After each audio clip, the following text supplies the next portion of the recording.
morning. It is bright and early on a Saturday where we are recording this. Yes, it's a recorded episode, so I know I can see the chat going up. Oh man, it's recorded. Don't worry, we'll be back soon to chat with you guys, okay? It's Mister Young. Man. Yeah. And it's foreign in the building, bro. You know why I love starting the day to do a podcast, bro? You know why? Why? It wakes the mind up, is it?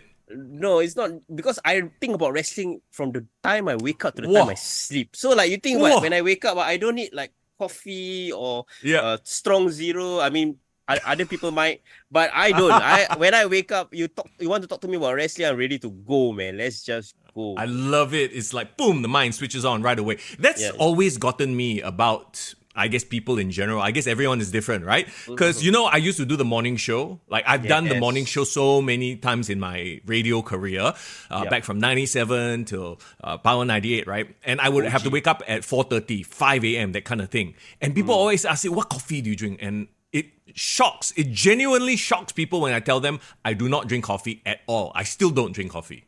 Wow, so you just wake up and water? Yeah. Water is your choice? Water is my choice. I've always had this thing where I can wake up and within 5 minutes and then I take a shower, boom, I'm ready to go. Like, my mind is clear.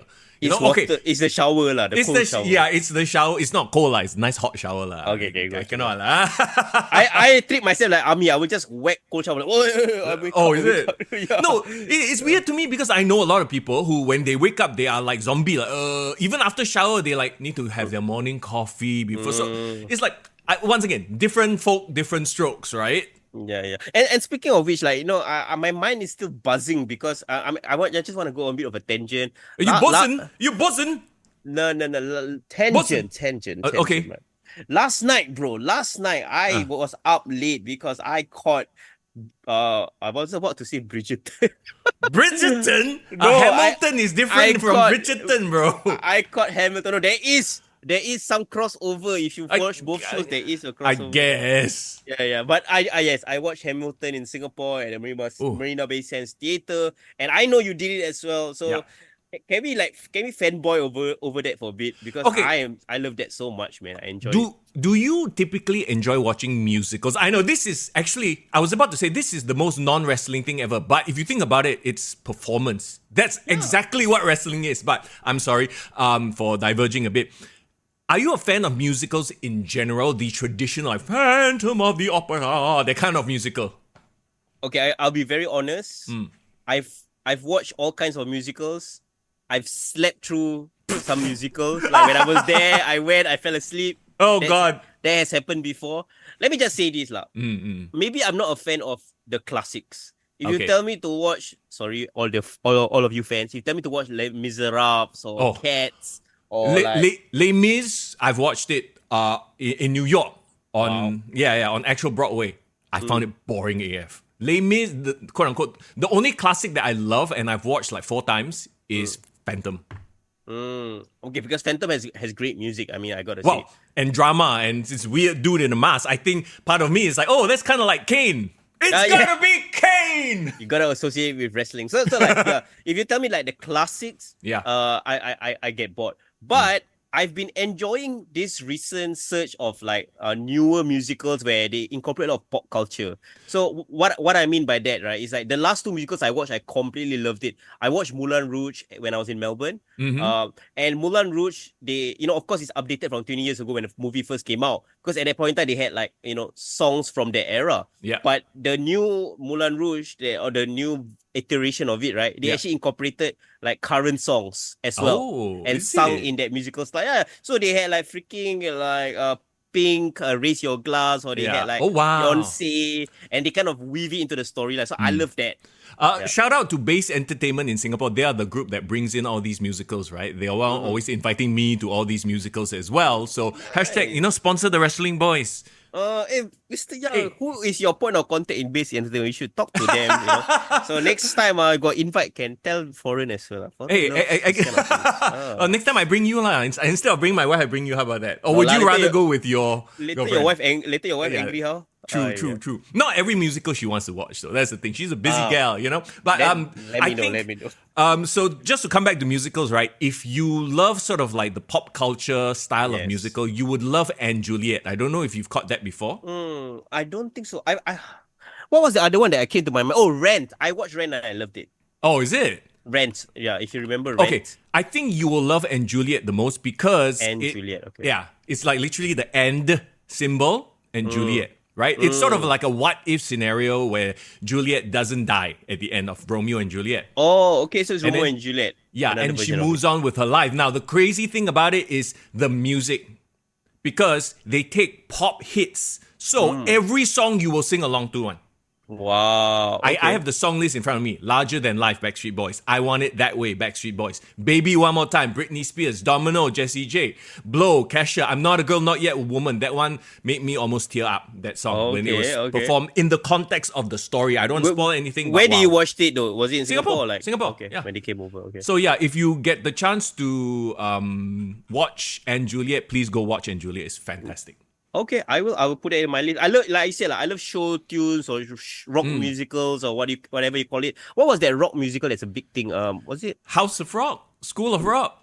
No, like they did We Will Rock You, Queen, but they did a theater right, retelling of it. So like stuff like that, makes me happy, and that's the reason why I enjoyed Hamilton so much, because of course, not if you didn't, grow up in the US or didn't study US history, maybe your knowledge of the founding fathers is like whatever lah. You just know as like general knowledge, right? But like ain't none of us know who this Hamilton fella is, okay? Like I guarantee you, most Americans don't even know who this Hamilton fella is. Yeah. So he's like that. The famous The Beatles, and then like that one time, freaking George Harrison. They make a musical about George Harrison.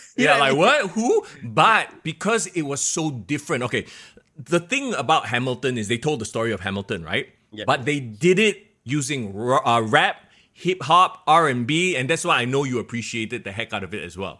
Yeah, my foreign loves his rap music, his R&B. Okay, and another thing is, right, because I'm very technical when it comes to rap, so I know different styles of rap. Yeah. So they did a lot of very cool genres. There was even one time when I think it was the Skylar sisters, where the women were singing, and then the way they sang it sounded like something from TLC or Destiny's Child. Yeah. And then they did very percussive rap. They had like beatboxing with the table and all that for So like I can appreciate even the different styles of the rap that was being used. To tell the story. And I like to eavesdrop, all this like very ata. So I bought pretty decent tickets. I was on the floor. I was on the floor, and I was so you were mingling with the upper crust of society, were you? Oh, you know how I know when they are rich? How? They wear the ugliest shirts. You know what I mean? It's like they got no sense of style. Like those from Hunger Games. It's just like they don't need to have a sense of style. They have money.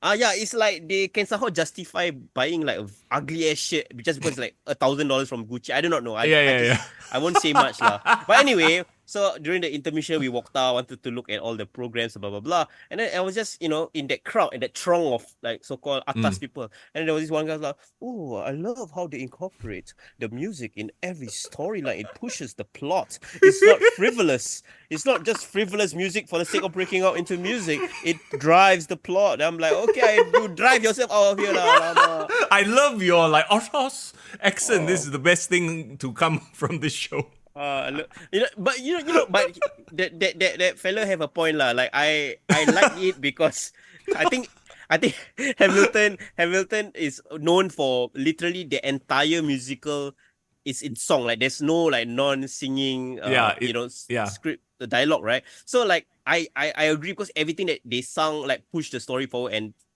I was forced to listen to the lyrics. So bro, after I watched that musical, for a while I thought that Alexander Hamilton was a black guy. And then I went and actually Googled this for all white one. Like, all of them are white. But that's the whole point of the show, right? Like they cast the best talent for the role, regardless of the race or whatever. Quick shout out, by the way, I don't know, this is just a fun fact, right? A Singaporean is actually playing one of the roles in Hamilton in the West End in London. So right now? Going to, I believe. So the character Eliza, one of the sisters? Yeah, Singaporean singer Nathania Ong is going to be playing her. I have the article right in front of me. Shit. So congratulations, girl! Awesome. Please send that across. I will definitely check it out. There you go. There you go. Hey, you know what's crazy? You see that that theater with Hamilton? I was there, bro. I watched Hamilton. The first time I watched Hamilton was on the West End. in London. Yeah. But was it the original cast? Was it Lin-Manuel Miranda or? No, it was a different cast. It was I different see, cast. I see. Yeah. Got you. So apparently Lin-Manuel Miranda said that his entire inspiration for Hamilton is to tell the story of America then by people in America now. So that's why it reflects, the cultural makeup of America now. Yeah. Right now, yeah. So I love it. Shout out to him. And funny you mentioned Eliza, because to me, right, Eliza was my favorite character other than King George. yeah. King George is hilarious. Yeah, because Eliza's songs were so heart-wrenching and like they were beautiful. So like and I really like that. Apparently the girl that sang was Vietnamese or Filipino, the one that was for this cast. Yeah. So I can't wait, to hear a Singaporean, kind of retelling that at West End. It's pretty huge news. This cast was amazing. I think better. Okay, it's weird because King George was better here than original, in my opinion. Oh, is it? Oh, you watched the original on Disney Plus, right? Yes, I did. Yeah. I did. Yeah. See, the crazy thing is when I watched Hamilton in West End, I came out of it was like, oh, that was fun, but I completely forgot about everything that happened. For whatever reason, it didn't stick. The second time I watched it in Singapore at Marina Bay Sands, I think it's still showing. So # not sponsored, but go check it out. It's a really good musical. Base Entertainment, see, we give you all shout out. Trying to hook my boy out with some tickets. Anyway, all right. That being said, like for whatever reason, this one made more of an impression than the one I watched in London, which is weird. Awesome. You know what? I feel like the strength of the cast does help elevate. It's like if it's a good movie, there's a plot, there's a great script, but the performance of that one character cannot make it. Then that's it already. This one, everybody cooks. Everybody cooks. Yeah. And, if you're a wrestling fan, bringing it back to wrestling, you can appreciate certain elements of it. It's performative, right? No, that's absolutely it. I mean, just thinking about, like, the main character, right? Hamilton. Is Alexander Hamilton, right? Yeah, Alexander Hamilton. And he's not, like, he's a bit of a piece of shit if you think about it. Oh, yeah, he is. But if you think about it, right, like, look at the characters that we see in wrestling. Like, they got the good side, the bad side, and then which one to let out at certain points in their history. Like, he does a heel turn at some point, like, talking about Alexander Hamilton, to his wife, anyway. Essentially, the last part of the musical itself was a main event wrestling match. What? Yeah.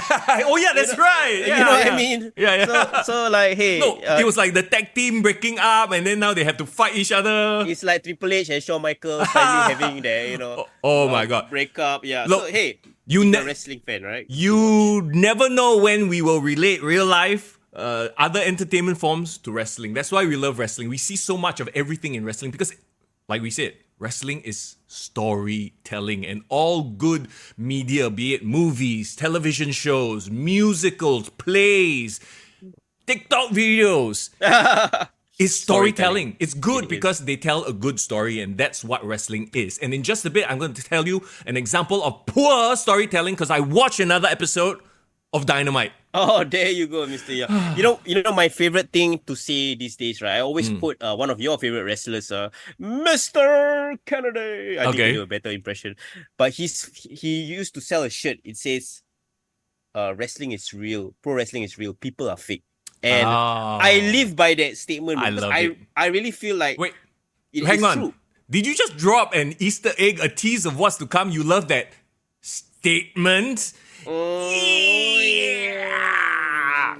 Okay. You guys already know, like, it's in the title of this video, for crying out loud. We are going to talk to the Statement Andruew Tang in just a bit as he comes on to preview SPW Ignition, which is happening this Friday evening. If you haven't gotten your tickets, go and slide into Andrew's DM or SPW's DMs.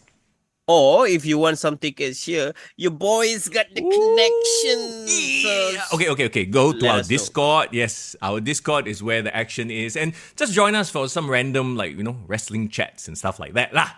Yes, for sure. Okay, so like one thing I wanted to say before you deep dive into your AEW. I know technically your bet already over, but I see Mr. Young still watching AEW. So shout out to you, bro. I will explain all that in just a bit. But go ahead. Before we jump into the next thing, go ahead and finish your thought. So as I was about to say, like we know we just came off a week from Backlash. Backlash is still fresh, and we are still talking about the crowd, the Viva la France crowd, right? Bro, the moment they come back to Raw, back to the US, brother, Okay. Hold on to that thought. We'll jump into our thoughts on Raw. But first, as always, we are in the Mirage era. Of course, we got to shout out our boys and gals at Mirage Advisory. Thank you so much for loving what we do. We love you guys right back. And they are wrestling fans as well. They're just helping support us do what we love. So while they do what they love, and they are the best there is, the best there was, and the best there ever will be. For sure. And they have been leading the way. They are our first sponsor for this season. They are really passionate boys. What they want from all of us is very simple. Follow them on their social media, on their Instagram, Mirage Advisory, at Mirage Advisory. Follow them. Let them know that you came from Kick to the Gut. They'll love you back. Thanks for that. And they had talk to me, bro. They say like, they love wrestling, but they've never attended a local wrestling show live before. So is that right? Yeah. So like, hey, if you're gonna get tickets for this coming Friday's SPW Ignition, your boy Foreign will be there, and your boys from Mirage Advisory will be there. I'm gonna be hosting them, so you can get to see them in person, see the people that is helping to keep the lights on, the bills on for this podcast. Look at this Foreign doing Nick Khan moves. Let's go, bro. Let's go. Nick Khan moves. Okay, so Mr. Young, you're the Triple H. I'm gonna be the Nick Khan. I'll be in the backstage cutting all the deals. Okay, hang on. Where's my water? I need to spit water first. Then if I have to be Oh, there you go. Wait, are you gonna spit water at your own desk? No, I don't. I got my keyboard. I have a lot of expensive equipment here. Scully, the whole stream collapsed because of my H2O blast. Let's not do that. Once again, guys, do us a favor, okay? Help support them like they're supporting us. Go to their Instagram page right now, Mirage Advisory. That's MIRAG Advisory on Instagram, and drop them a follow. Also, check out their content, man. Go read up. Yeah. And they're putting out IG reels as well. Get to know those people, their characters, what they bring to the table. So let's get raw right now, though. That sounded wrong. Let's get down and dirty and raw. All right, Mr. Young. Hold your horses. Look, we kind of knew, all right? There was no topping France. I mean, I had my quote-unquote criticisms about that crowd being overbearing once in a while, but I would rather have that than crowd. You know what I mean? We appreciate, despite the flaws of Backlash, we appreciate it now that we are back to the norm. Right? Yeah, like it really just felt like I don't know if it's because recency bias. It felt like a dead crowd to me, but I think it's because recency bias. Maybe if there was no France, then it would have just felt normal. But it felt like such a drop off. Oh, it was too obvious. It really makes America look bad, unfortunately. You know. So okay, like, I mean, we talked about this last week, right? If you look at their PLE schedule, a lot of their PLEs are going to be overseas now. So like their big shows are going to be legit huge shows. And I think Saudi is going to show out, because even though they've had wrestling events every single year, I think they're going to look at this France crowd and go, I think we can do better. Yeah. No, I agree. And this raises the competitiveness among the different territories. Yeah. Like, bro, imagine they do a show in Brazil. Oh, bro, that one might have riot, bro. I know. So, like, can you imagine the potential? And to me, they have figured out, they've broken the code, bro. You know, we always say after WrestleMania, there will be a slump. Yeah. It will be like very hard to catch wrestling because it's kind of a downtrend. Go overseas. Bro, just do the entire summer overseas, bro. Like from May all the way to SummerSlam, just multiple, overseas shows. What do you think and make of this rumor, the discussions of possibly having WrestleMania in London? Do you think they will ever have WrestleMania overseas? Okay, outside of Canada, I mean, okay, let's consider Canada and the US the same, like North America, right? I feel like, personally, I don't think they will ever do WrestleMania outside of North America. It's too, I don't know. I know because of the time issues. Timing is always going to be an issue, right? Yeah. But can I give you a counterpoint and a counter argument? Sure. That would have been the case if it was 20 years ago, where the US was the center of the universe. Right. Where everyone and their mother need to align with US telecast timing, right? But now everything is so global. You think what World Cup takes place in South Korea, we must align to US timing? You get what I mean? Yeah, I get what you mean. And after next year, it's Netflix. Bro, they don't give a crap. Netflix can stream anytime you want. bro. Correct. So if you're saying the issue is like, oh, because you're gonna lose the US audience, it doesn't matter because the audience that they matter. Yeah, the audience that they bring in the UK, and they can leverage on the UK celebrities. Can you imagine Prince Harry watching the freaking I don't know, like WrestleMania. Or you get like Daniel Craig or like I don't know whatever. Can you imagine the whole football team from Liverpool or Man City or like Arsenal at the front row?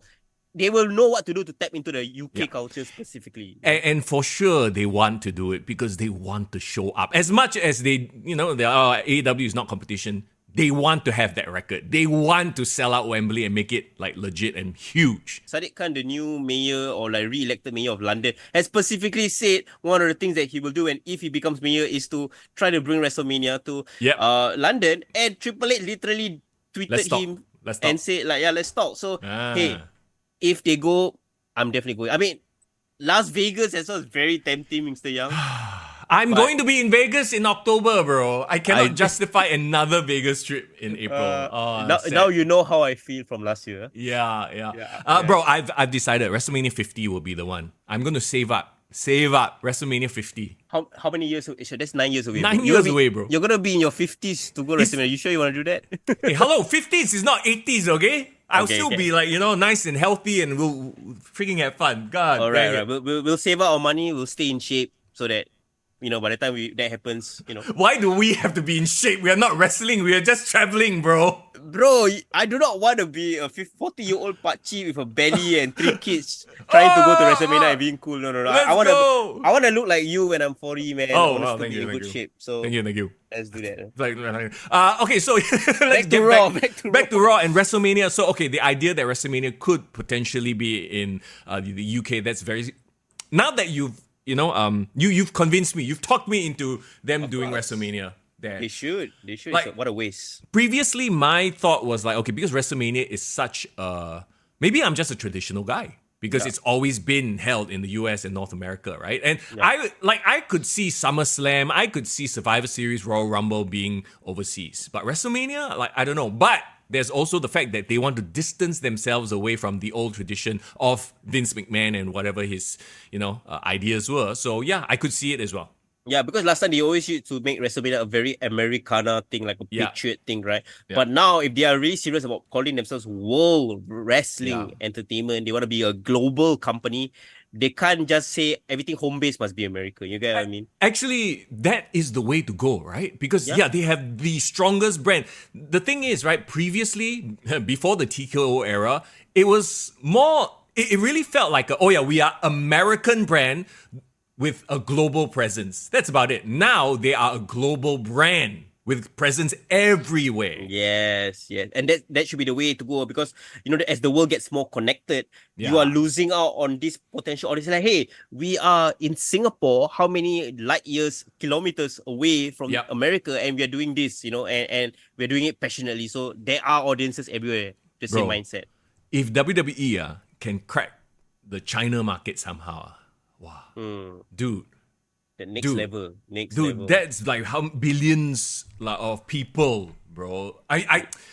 It's very hard. They've tried, I don't. They 100% they've tried.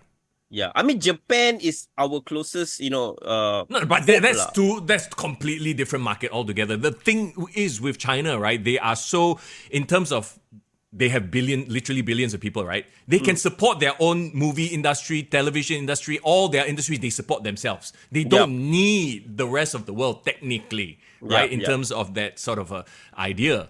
Yeah, but once they are there, like once you break into there, there's a lot of this like Fast 9 franchise or Fast Die want to make it in China. Yeah, right? But then there are a lot of rules they have to get by. It's like, okay, a certain, I don't know if you knew this. Actually, I kind of think this is common knowledge. I know we're deviating away from wrestling as well. But, just like wrestling, there are a lot of politics in the world, right? World politics. Like a few of the Marvel movies, in order for them to show it in China, they have to include one scene that makes China look good. Or is this a part of a contract thing? Or? It is. And they only allow, like, I don't know what the exact number is. They only allow a finite number of movies from overseas to be played in China. Yeah, I remember this. I know this rule. So okay, can for you give example, me an example? Yeah, give me an example. Iron Man. Iron Man, which was Iron Man 3 was the one he finally got the thing taken out of his chest, right? Yep. The China version has a scene where he goes to China to have that surgery, to have the thing removed, and it's a Chinese doctor saying, "Oh yeah, okay, I can't remember if it was in Chinese or what lah, but holy shit. You know, there's literally an extra scene where a Chinese doctor takes the thing out and performs successful surgery on Tony Stark. So this scene is not featured anywhere else in the world? No, if you go and watch it on Disney Plus, it's not going to be there. But in China, in the cinemas, that scene is there. Is there anything big that happened in Avengers Endgame or like Infinity War? Okay, that one I don't think so, because I think Endgame was big enough that they're like, okay, you know what? This is going to be a huge movie, just play lah. I'm not sure, but there are several instances. Actually, I'm sure that if you Google, China exclusive scenes of big blockbusters, confirm will have one. Bro, but then by logic, wouldn't Shang-Chi have been the biggest thing in the world? I mean, did they do anything to help promote Shang-Chi? Well, I don't know, but if you think about it, right, Shang-Chi is a bit of a weird one because it's promoting Chinese people, but in America, an American Chinese lifestyle, right? And who's the bad guy? The Mandarin, right? In a way, Wenwu, Chinese guy. Okay. Chinese guy. So I'm like, I don't know. Actually, I'm going to Google that right now. I'm sure it was shown lah. Yeah. Oh, that's crazy to know that. But that again, right? That's why WWE has been trying so hard to break into the market, because John Cena, famously learned Mandarin. Yeah. Apparently, it was not released in mainland China. Oh. Very interesting. Very interesting. Okay, Spider-Man No Way Home, Black Widow, Shang-Chi, Doctor Strange Multiverse, Thor and Love and Thunder were not released in China. Even Spider-Man? Yeah. Okay. I mean, that's them. That's their rules. Whatever. It's so weird, right? Yeah, it is weird. Anyway, that aside, I know, right? Super random. But the whole point being, I don't know if WWE will ever make it there, because they tried with the UFC. The UFC has which card was it recently? They had two athletes from China competing for their title, right? And it's not a big thing in China, UFC. Yeah. But UFC is under TKO. Isn't literally their champion, like one of the female champions, is a Chinese athlete, right? One of the cards recently, they had, I forgot her name already. But the person fighting her, also from China. Yeah, China was China, right? Yeah, so whatever it is, it's like she had to leave China to make it big elsewhere, but China be like, we don't care about this. Yeah, and the sad thing is they also released there are two Chinese wrestlers. They released Xia Li, they released Boa, right? Oh, you're talking about WWE now? Yeah, not talking about WWE. Switch gears. Yeah, so okay, Xia Li and Boa. I think Boa was released. Xia Li just didn't renew her contract. Same thing, I guess. And interestingly enough, we didn't mention the talent releases. I think Jinder was the biggest name. Jinder was a big one. Drew Gulak also. Wow, Drew Gulak had a lot of issues. Apparently, there were allegations of bullying and stuff like that. Yeah. So in terms of the most recognizable, but you know the one that I laughed the most when I saw. What? Bro, Gable Stevens. Actually, guy. Stevenson. It's so weird. And what's that fella? He cried. Cameron Grimes. Okay, guy. That one a bit of a waste. What happened? Yeah. What truly happened? How did he get, lost in the shuffle, even under Triple H? Yeah, I saw his interview with Busted Open. So he actually, after he got fired, he talked to Baba Ray and Tommy Dreamer, and it's literally a case of they had no plans for him being called up to the roster. They just wanted to call. So basically, they called him up to the roster because he already kind of done everything that he needed to do in NXT. So they brought him up with the intention that eventually we'll do a storyline for you, but nothing. They prioritize other things. So it feels like such a corporate thing. Yeah, such a shame. Yeah, it is. If anything, if he stayed on NXT, he might have had a better career. Yeah. But I don't think he will flounder. I think he will do as great as Mustafa Ali. Yeah. Riddle on the independent. So that's fine. But Gable Stevenson is funny because his real life brother is still in NXT, Damon Kemp, right? Yeah. He literally came in and they highlighted him and everything. I guess it's an attitude. He couldn't he didn't learn quick enough. He didn't take to the business quick enough, Or maybe he just wasn't a natural in the way that he was natural in wrestling. So a lot of people are saying that I think he's better off going to UFC or doing MMA because he really have the skill set. Yeah. But clearly his personality not there lah. Yeah, see, that's the thing, right? Not everybody is a Kurt Angle. Not everybody is a Chad Gable. When you talk about these athletes, they already have Chad Gable doing that Olympic wrestler gimmick, so might as well killing it. By the way, can we talk about how Chad Gable is freaking awesome now that they're using him correctly, other than being shoosh guy. Yeah, I love it, and I know he's not part of the so-called King of the Ring qualifiers, but he is. Clearly, on Raw, they really kind of showcase that they are going to tease a triple threat between him, Zayn, and was it Bronson? Bronson Reed, yeah. Yeah, so that should be a fun little IC match. Do you think they're doing Bronson Reed well or right? Like, I find him very bleh. Even though he's big. He's at the right level lah. Okay. His nickname is really, they just were, they are like, fuck it, like, we couldn't come up with anything, so big. They couldn't come up with something other than big. What happened to nice guy or nice boy? They gave up on that. Yeah. Well, it is what it is. But yeah, like, I don't know, man. Like, call him Tsunami. I mean, that's his finisher. Like, that's a cool name. Yeah, call him the Gargantuan or like, I don't know. What do they call Godzilla? Like, there's a term for all these more. Oh, Kaiju. The Kaiju. Oh my God. Yeah, there you go. Yeah, very dope. Like, but again, I think the issue is, right, he has a great look. He looks intimidating. He's awesome for big men of the ring. But you're right. Maybe the personality needs to be developed further. Okay, so when he cuts promos, right, it's... I guess in 2024, it's not enough to cut a good promo. Because I don't think his promos are bad. He's intense, he's kind of scary, but that's it. Like, there's nothing else. He's just a typical, like, yelly, I'm gonna crush you, I'm so big, sort of a promo, and there's nothing more to that. So, it probably is a case of he's still quite new. They're gonna take a while to get him to develop the character until we figure out something, and they figure out something.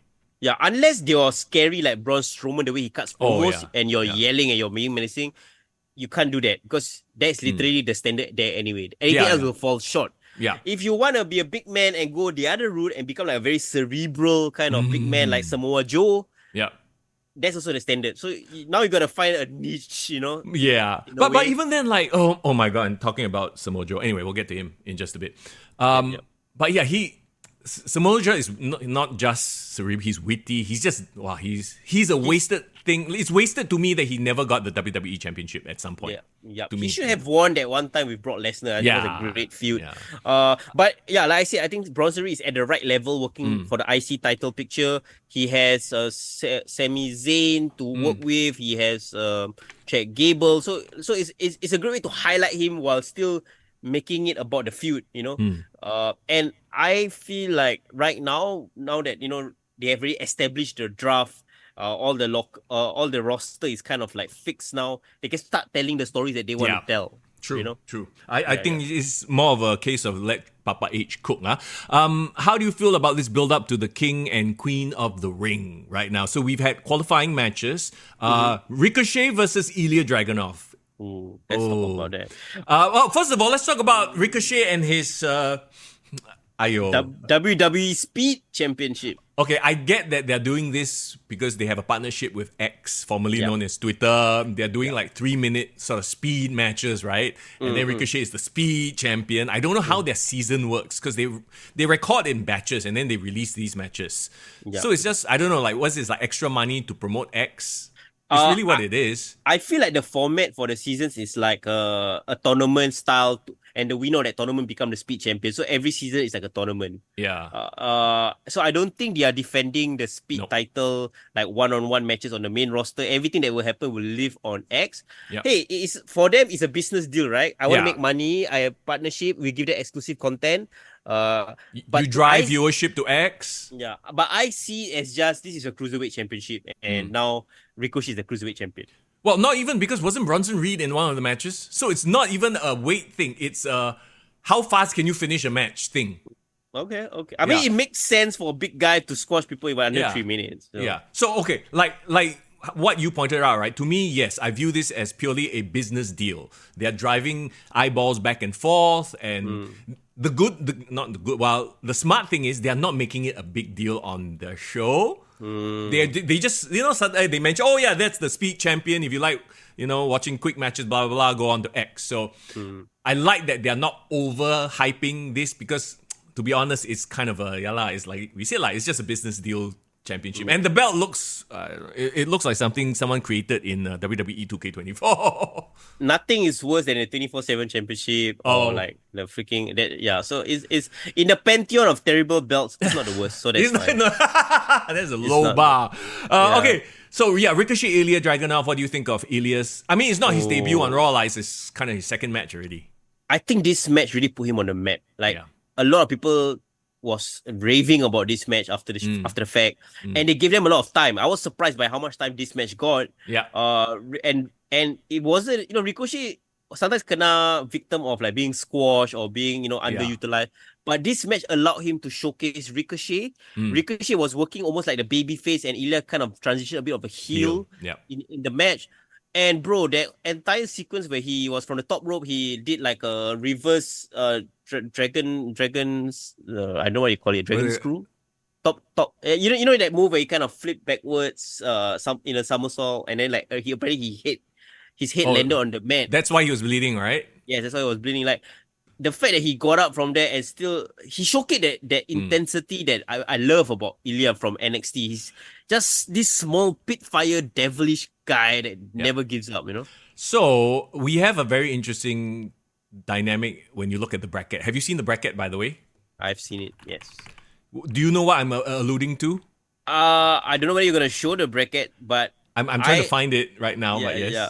The thing that I find interesting is that the match that we all want to see, and you know what I'm talking about. Yes. Will happen before the finals, right? Yes. So okay. Very quickly. This is. Oh wait. No, wrong one. Wrong one. Yeah, one can see later. We can give a shout out to Lemak anyway, right? The one that I'm talking about, hang on, let me just put it up on the screen right now. Boom, there you go. This is a bit low res, but whatever. So. Oh, there you go. Okay, so Gunther and Ilya are potentially going to face off on Raw, which is, once again, on Raw. Really? Okay, it's fine. We know that they've had bangers, NXT UK on NXT as well. This could potentially be like one of those matches that makes Dragunov Ilya, because Gunther is already a made man, honestly, right? But this could be one of those matches that makes Dragunov for the mainstream audience, for the main Raw watching audience. Yeah, I don't hate it, like you said, right? They might be in the final bracket for Raw, and this could be a way to introduce Ilya to the audience, and then it will make people salivate for more when Ilya is already established down the road. Then they can have the big blow-off PLE match when it's really for a title or something like that, right? But for that match to happen, Ilya has to beat Jey Uso. So that's where things gets interesting, because now this will be a true test. What does WWE management view Jey Uso as? Like, is he really still a main eventer? But this also can reflect on how high they value Ilya. Are they willing to put Ilya over Jey Uso? So a lot of very interesting things to think about. Honestly, I feel like they need to do it if you want to start off Ilya and potentially give us that Gunther, because just the idea of Gunther versus Ilya as a semi-final match is so like mouth-watering, right? And it could be a thing where Judgment Day costs Jey Uso, so it's not really his fault that he loses. It's going to be a banger of a match, and then right at the end, Judgment Day costs Jey, and then there's a reason, there's an out, as it were, for him that's why he lost. I mean, if they're going to do a rematch between Jey and Damian, I think it makes sense for him to not be involved in the bracket. But if it's not, and Jay's going to like flounder after the fact, then it's a missed opportunity. And I said it recently on my Twitch stream as well, now that I've started to do watch-alongs, right? People always go on there while I'm playing game, ask me about wrestling, which I'm very happy to talk about, but it's like, oh, okay, cool. Do you tell them what a podcast? That's the most Of course. I always shout out the podcast. I have a little button that I press that will pop up the link, bro. There you go. Gotta have cross promote. It's like X and WWE. Cross promote, bro. I love it. Yeah. But someone was talking about how they love Jay and, his promos are really, really good, right? And that got me thinking, like, I feel like he's the type of guy, if he has something to promo against or about, then he's very good. But if he's there just sort of hyping things up, it goes nowhere and it becomes very just like, oh, he's just relying on his yeet and that's it, right? Like, do you feel the same way? Like, his best stuff was always against Jimmy. It was when it was him and Jimmy versus the New Day. Like, he has an opponent to talk shit about. That's when he's the best. When he's just promoting on his own, like to hype, it's not very good. The Sami Zayn stuff as well. The one where he was like, whether he wants to align with Sami. All those were great. Yeah. I think he suffers from what I call the Rikishi issue. The Rikishi issue. Yeah. When Too Cool was a mid-card, Rikishi was just dancing and having fun. He's great, right? He's popular. But you can never see that guy as a world title contender. Yeah. True. But then when he ran over Stone Cold and said, I did it for The Rock, I know a lot of people was like, why suddenly this Rikishi in the main event scene? But I could see him as a main eventer because of that storyline, because of how he reacted. So what you're saying is Jay needs to get serious? Jay needs to run over The Rock. No, just saying. Jay needs to have a very serious storyline for his wrong bloodline member. That one is Tonga. Tama Tonga is the vehicular assault fella now. Yeah. Jay needs to run over I don't know, Roman Reigns. No, he doesn't. Okay. So I guess we're calling Dragunov to beat Uso and then Gunther versus Dragunov somewhere in the semi-final, and that's gonna be a banger. Maybe. And speaking of Gunther, do you want to talk about that Gunther Sheamus main event on Raw, bro? It was one of those things where I know exactly who's gonna win. It's just going to be a big old meat slapper of a fight that people are going to be cringing. And I saw the palm mark on Shamus. And it's the perfect guy, right? Because Shamus is a bit pale. So like he's like got that transparent skin. So just a little bit only, wow, he looked red like nobody's business. Yeah, I love it. And can you give some shout out? Can you give some respect on that name, that Sheamus name? Yes. People make fun of him for his body when he first returned. Please. Bro, 2 weeks in, look at his body now. Dude, that's why it's damn funny. See how people like talking shit. I'm like, bro, he's already in better shape than you. You just give him a couple of weeks and he's going to be shredded. Yeah, and people take years, to reach that kind of level. That guy take 2 weeks, So like, put some respect on it because I'm trying to get fit, so I know how tough it is, and he did it.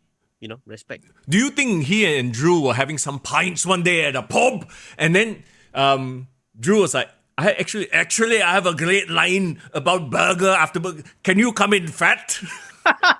He purposely get fat, is it? Yeah, he's like, okay, I do it for you, brother. Wow, my accents are all over the map today.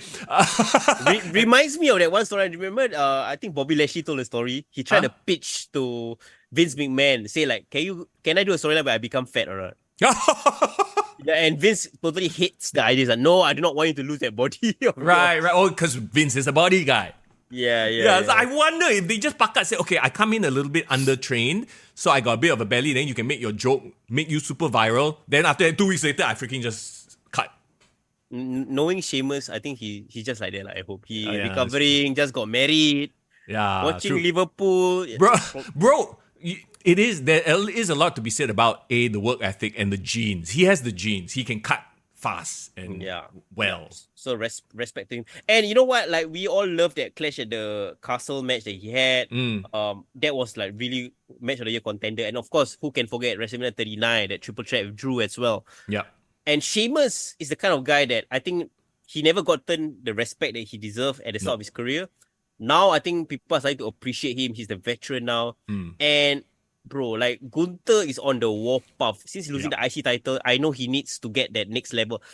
Him, early contender, bro, to winning the King of the Ring, I think will propel him to the main event scene. So I can't wait for that. I agree. Do you like the fact that the main event, I mean the quote-unquote, the winner of King and Queen of the Ring, the finals, rather, that was the word I was looking for. The finals is actually SmackDown versus Raw. I like it. You're okay with that? Okay. I like it. You know why? Because I feel like if you want to build a whole brand promoting rivalry only for Survivor Series, Yep. that's fine. But if now you're giving more opportunities to have brand rivalries throughout the year, it makes the GM so-called rivalry a big deal as well. As long as they don't overdo it, and one day, bro, Scrap Daddy versus Nick Aldis. It would be a good match, bro. I think it would, I Both actually of them legit can wrestle. Yeah. Okay. So let's just run down the rest of the King and Queen of the Ring tournament, right? So, Jey Uso advances. Do we know from the live event who Gunther is going to beat? I mean, face, because it's supposed to be the other bracket is Rey versus Kofi at some live event. Yeah. I'm not too sure. I haven't seen the updated brackets yet, but I would like to see. Man, like either way, we know that it's just a stepping stone for Gunther, right? Yeah, it's gonna be a fun match between the two of them. But I kind of think that maybe Kofi fighting would bring back that storyline where Gunther took out Xavier Woods. So there's a storyline reason for that. Yeah. And maybe Rey will be stuck with LWO and all that drama as well. Probably. And there's the whole thing with Carlito. Yeah. I mean, he's suddenly like angling to hang out with Judgment Day and everything. It's interesting. Okay, so let's talk about Judgment. Okay, let's wrap up King and Queen of the Ring first. So Ivy Now versus Zoe Stark. They still need work. Natalia versus Io Sky. Io Sky picked up the victory. They're still trying to, I don't think she's going to the finals, but they're still trying with her. Lyra Valkyria versus Asuka. So Asuka and some of her co-workers have like shouted her out on social media as well, how she's been working hurt and now she's going to take time off, blah, blah, blah, that kind of thing, right? And give her kudos for like being on the road and grinding even though she was hurt. Yeah. And she lost to Lyra, right? Or has that match not happened yet? I believe... Hang on. I believe she dropped to Lyra. Yes, Lyra won on Raw. Correct. Lyra won, yeah. So because because Lyra has that continued situation with Becky, blah blah blah. So I believe right now Asuka's taking time off and she deserves it lah. She's been a workhorse since she returned. Yeah. And now Damage Control is on the back burner kind of. I know what happened on Raw. They kind of still say that they want to be involved in the world title picture, but Yeah. Anyway, wait, didn't somebody replace somebody in one of these matches? Oh, Lyra beat what's her face? That's why I was like, wait a minute. Lyra beat Dakota Kai. Yeah. Because Asuka was injured. Yeah. So whatever list I'm looking at is not updated. Boo to you. Bleacher Report. Come on, man. No, I'm just because they changed it on the day itself, right? Yeah. So yeah. Okay. So the other thing, Judgment Day and the teasing of. Do you like the teasing of Liv and Dom?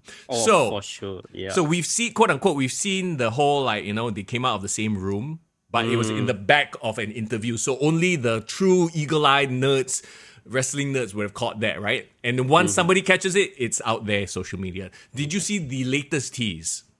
Oh, no, I haven't. Okay. Tell me about it. So on Raw, there was a thing where Dom had his bandana. He comes out with his bandana, purple bandana, right? Yep. Cuts a promo. And then backstage, no more bandana. And then in between, there was Liv Morgan doing a photo shoot. And this is crazy how people have picked up on this. I bet WWE leaked it out.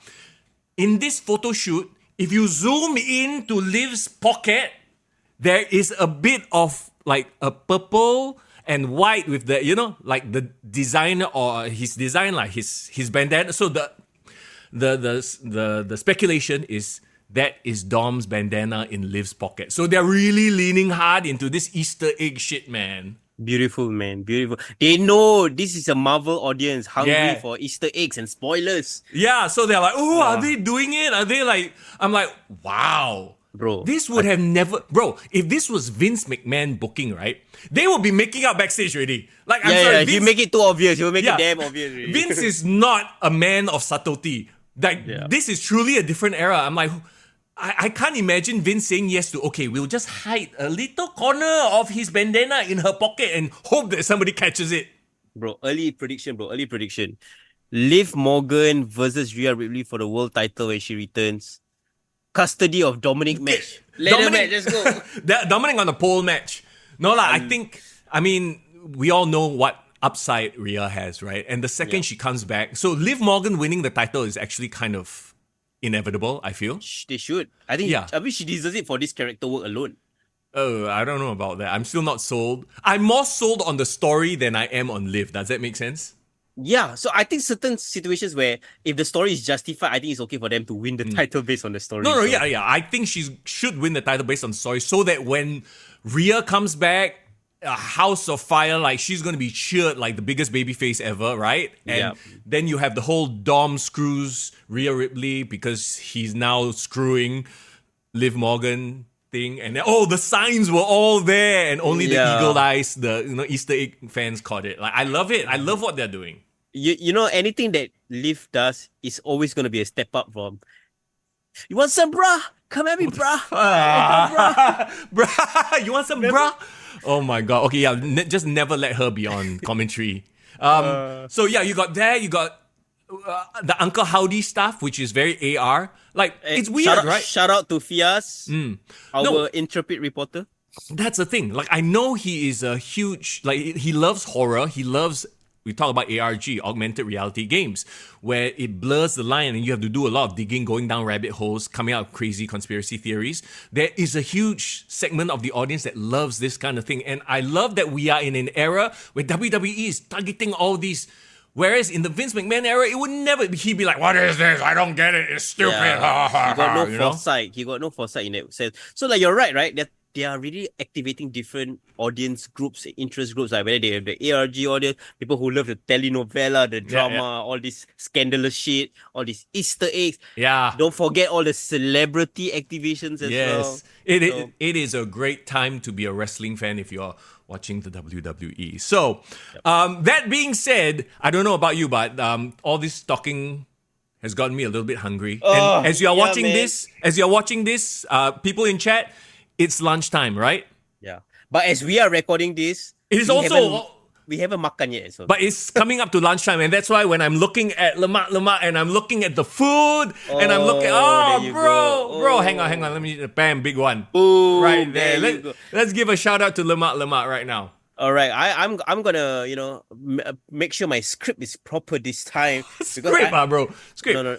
What script, bro? No script needed. We free-balling it, bro. Ad-libbing, bro. Yeah, we are free-flowing. But the most important thing is because I feel the need to get this right, because I want to do them justice, right? Yes. Because they're not only... Their tagline is called A Taste to Remember, bro. So, I mean, from there, once you eat their cuisine, whether it's the Malay food, Indonesian cuisine, you won't forget it, bro. The food is so sedap, Absolutely. Okay, so first things first, go and whet your appetite. Go to their social media and drop them a follow, okay? That's lemak.lemak on Instagram. Same for TikTok. They got TikTok. Hang on. Guys, we all do this together. So open up your TikTok right now. Search for lemak.lemak. All right, there you go. You see the logo. This is the page. Y'all hit follow. There you go. You see, if Foreign got the connection. So, you never know, man. If we work with them and they love our stuff, we can help promote their stuff as well. Do you want to see some wrestlers cutting promos on Lemak products?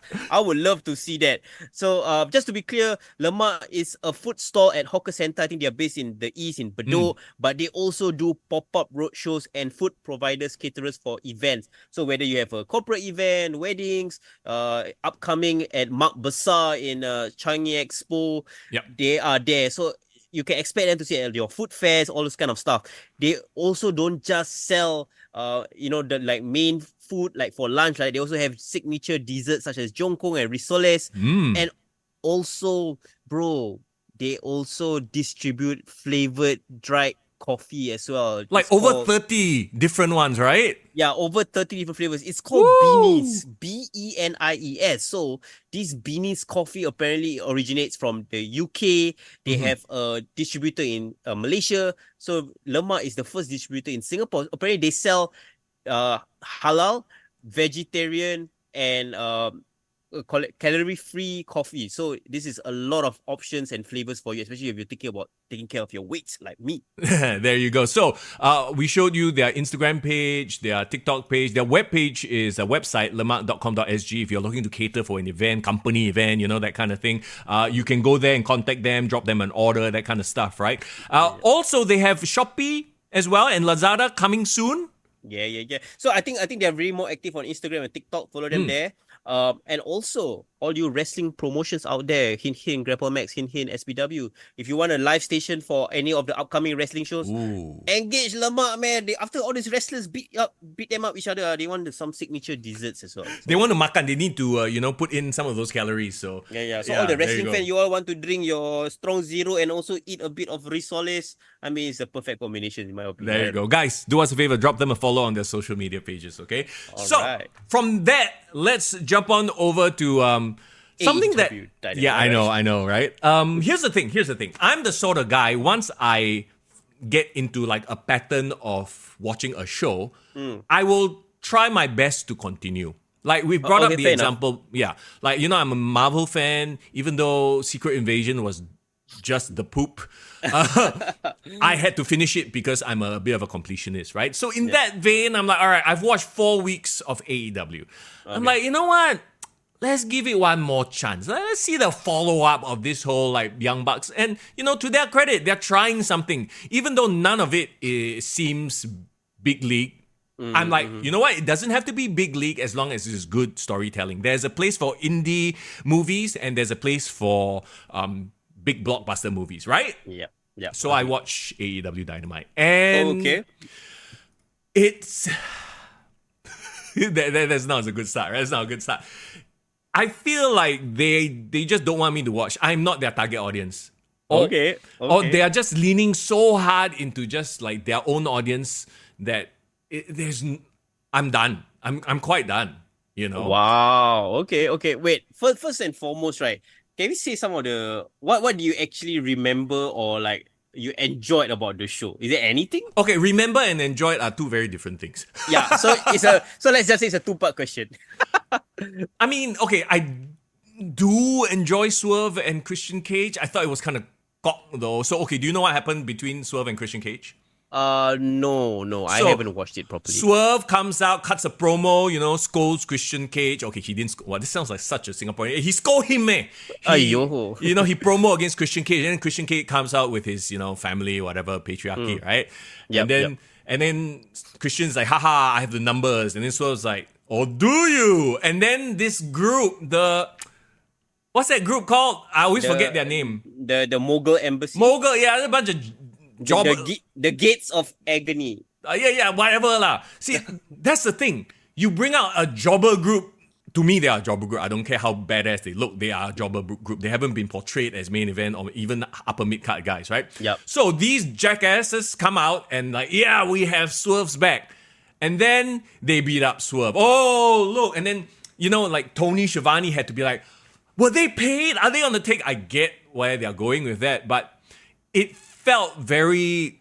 It would be the same as if, let's say, Stone Cold was facing off against the corporate ministry, and then Kaientai has Stone Cold's back. I'm like, what? Who gives a... Or Too Cool, without Rikishi, has Stone Cold's back. You know what I mean? I was like, who are they? Like, Swerve is your main champion. He should be hanging out with main... upper mid-card guys. FTR should be backing him up. But no, FTR are busy with another bunch of jokers. The problem is, right, this could have been a big moment if there was story told in between that led up to this. Okay, so before Swerve became a good guy, had a rivalry with Hangman Page, he was the leader of the Mughal embassy. But then they didn't link that or didn't have them involved in his rise to the top. They completely separated both of them. He just disappeared. Oh, he's a good guy now, so he just... See, that's the problem with AEW storytelling, right? They are quite obvious. I don't care what anybody says, but it's very obvious to me they're booking on the fly. Yes, very obvious. You know why? Because now they brought them back up. They can try to justify by saying, oh, they've have this history, so now is the time for them to come into the storyline. Yeah. But doesn't that kind of show that you didn't plan long term? You just, I just remember there was this thing that happened. Yeah. Maybe let's bring it back. See, I didn't realize that he was part of the Mogul embassy. And nor did the commentators or anybody really make note of that. So that's on them. As a viewer, as a casual, quote unquote, right? If you're trying to get me hooked, I wasn't hooked because I don't know who these guys are. To me, they're a bunch of jobbers. Yeah. Though, I must say, they are really good-looking jobbers. Like, they look like if them and Jinder Mahal is in one faction, I was like, holy shit, but all three of them are Jack Indian men. Yeah. It's just that there's no, I have no idea who they are. I never heard them cut a promo. Yeah. I don't know their story. Even if they had the Slumdog Millionaire background, they come to fame. I would never know because no story has been told. And sometimes people say, oh, just the matches matter. But no, not enough. No, it's not enough. And how much has Swerve cooled down already? Like, you know what I mean? People say, oh, let them cook.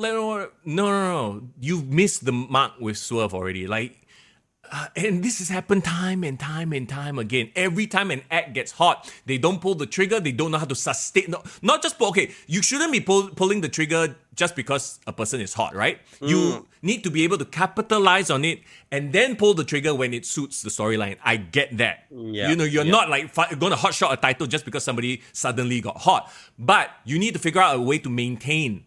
They don't know how to do it. To me, they do not know how to prolong or carry a storyline. Yeah, Swerve won the title. It should have been all about Swerve, but now because they have this whole EVP thing, suddenly he is just like an afterthought. And then, like, okay, I studied in Winnipeg. Winnipeg was last week, right? I remember the crowd was dead for Swerve. Or maybe it wasn't dead. It sounded like shit. You know, you want to compare to France? Like, I mean, this sounded like crickets. Yeah, no, that's the problem, right? Whatever to your point, you just said they shouldn't hot shot the title just because someone got popular. They need to build the storyline, build the anticipation. That's literally what happened. Swerve got over on his own. It was organic. Then they are like, oh my god, let's capitalize, let's faster put the title on him. But the anticipation wasn't there. Like to them, it's like, oh, he just lose the one-time triple threat match. That's his challenge. Yeah. But Cody Rhodes literally had a year-long track back up to the main event scene. Dude, at this point, WWE is playing chess. AEW is not even playing checkers. They are playing freaking tic-tac-toe. They're playing marbles, bro. Yeah, they're playing marbles. Bro. No, and here's coming from someone who actually enjoyed certain portions of this Dynamite because I did watch snippets of it, and I think that's the only way I can watch Dynamite right now. The matches that I enjoy are good. Like, just in the storyline of the match itself, right? Like, I actually enjoyed Jay White versus Rocky Romero. I will say this. I enjoyed Jay White's promo even backstage. Yes. Because I think that they've kind of figured out Jay White's best promo is because he has the accent as well. So, like, he's the sort of promo I feel like he will say a bunch of stuff. I don't know half of what it means, but it sounds cool. And he can pull it off and he just walks by and F's off. So he should have a promo that's no longer than 30 seconds. Then because he has the swag, he can pull it off, but the in-ring promo is the worst type of promo to give him, like 2 minutes on the stick. No. After a while, he starts talking rubbish. He couldn't do it because he just completely got obliterated by MJF. Yeah. Remember? So and he was facing off against freaking MJF, right? No, I think the best way to present him, quick, 30 seconds on the way to the ring, cocky promo, like, I don't have time for you. I'll just say what I want to say, I'm going to F off. Like, that's the type of way they should highlight him, lah. Yeah, he got popular because of his backstage rants at New Japan. You know, after the post-match scrum, he did all this crazy shit, and his vignettes in New Japan was amazing. Made him look like the biggest star in the world. So presentation matters as well. So keep his mystique. He doesn't have to talk so much. Let him cut all this menacing stuff and then do the business in the ring. And then he has these two guys next to him, like super. They're just very easy to hate. And I love it. The Guns, they are freaking... We've talked about how incredible they are. Okay, what really annoyed me, though, is that match, right? If you think about it from a logic standpoint, right? What was the match for? What were the stakes? Nothing was... I know that Rocky Romero is involved with... No, there were stakes. The winner of that match gets shot or gets put into some trios title contention. Which makes zero sense because they are doing a one-on-one and the winner earns a treat. Like, what? So what, Rocky is earning for his team, like the best friend? Yeah, and best friends aren't even actually a team anymore. Yeah, so who's going to be in that team? Rocky, Orange Cassidy, and an injured Chuck Taylor? Or? I guess that, that's how they generate intrigue, ma. You know? Yeah, I get you. It's hard to watch AEW. Like, I tried so hard.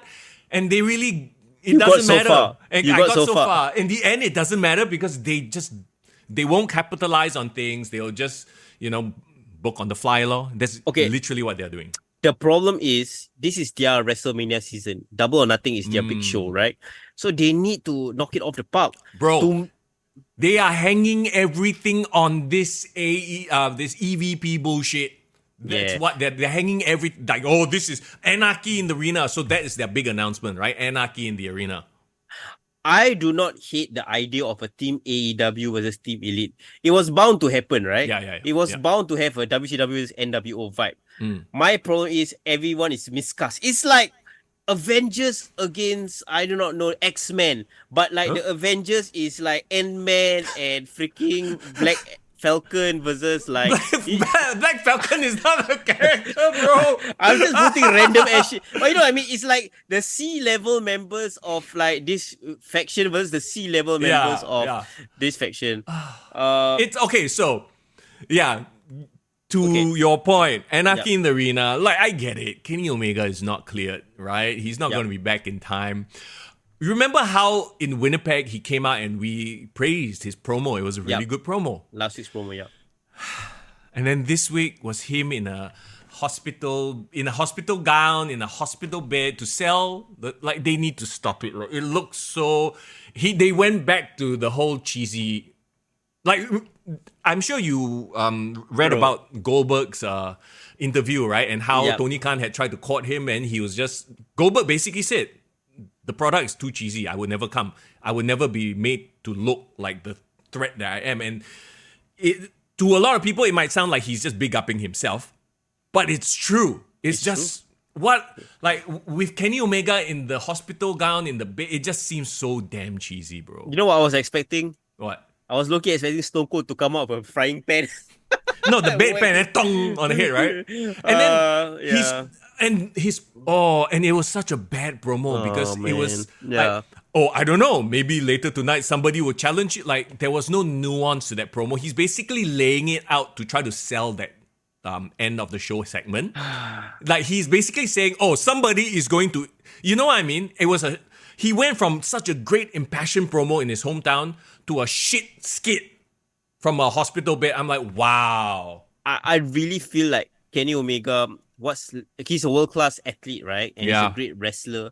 But imagine if he had that NXT training with Dusty or you know what I mean? Like, he has it. He has the ingredients. He has it, He got the ability to cut passionate promos. But can you imagine if he cut this promo up, he just got beaten up by his best friends, right? Yeah. Imagine if he was crying or he was angry. He was like pissed off. He cut that crazy, Bryan Danielson kind of how dare you hurt me, bro, that kind of shit. And then say, you know what? I'm going to make your life a living hell and you'll never know who is going to come and hit you, that kind of shit. Really, emotion. Yeah. No, because you see, that's his style. His style is the laissez-faire, he's like, kind of like a bit slurry, a bit like act cool, And to your point, we expect that from him. That's why he needs to do the breakdown intense thing. Because this was the straw that broke the camel's back. You knew I was... you tried to kill me. Motherfucker, you tried to kill me. I would love to come back and F you up, but I don't know why I say F when I already said motherfucker. Anyway. But you know what I mean? Yeah, no, that's exactly... the way it came off was like Tony Khan last week showing up on camera... Hi, I'm not there, but I'm at home. And the fact that oh my God, even on commentary, they must have been told to do this. Even on commentary, they were like, thankfully, Tony Khan is producing the show from home. Nobody gives a shit. Nobody cares who is producing the show. Oh my God. You know what I mean? How delusional are they? I know what's the problem. What? The people in the AEW are not believing the shit that they're doing anymore. I feel like there is not there's no passion. There's of course that professionalism to do their job. Yeah. But even they think it's bullshit what they're doing. That's so why it comes across, So are they saying, they're pushing the blame? This sucks because Tony Khan is producing it. Because they had to keep highlighting. I think they did it twice. It stuck out like a sore thumb. They highlighted that Tony Khan was producing the show from home. I'm like, why are you telling me this? Nobody gives a shit. How does that, fit into any of the storylines? How does that work? So how can he produce a show and then the Young Bucks are in control? Shouldn't technically Young Bucks took over already the show? See, that is the stupidity. You see, why are we trying to put logic to a product that's right now insulting our logic? That's why it's so easy to say, all right, you know what? I'm done. I don't need to watch this crap anymore. And to those people that say, it's wrestling, why you overanalyze things so much? Why you just throw logic? No, just enjoy the show.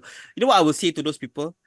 If you can switch off your brain for F9 for 2 hours, it's fine. Yeah. But if you were to watch F9 every week for the rest of the year, knowing that this is the only show that you can watch and this is the only thing this is the only content that you're going to be supporting, are you dumb or what?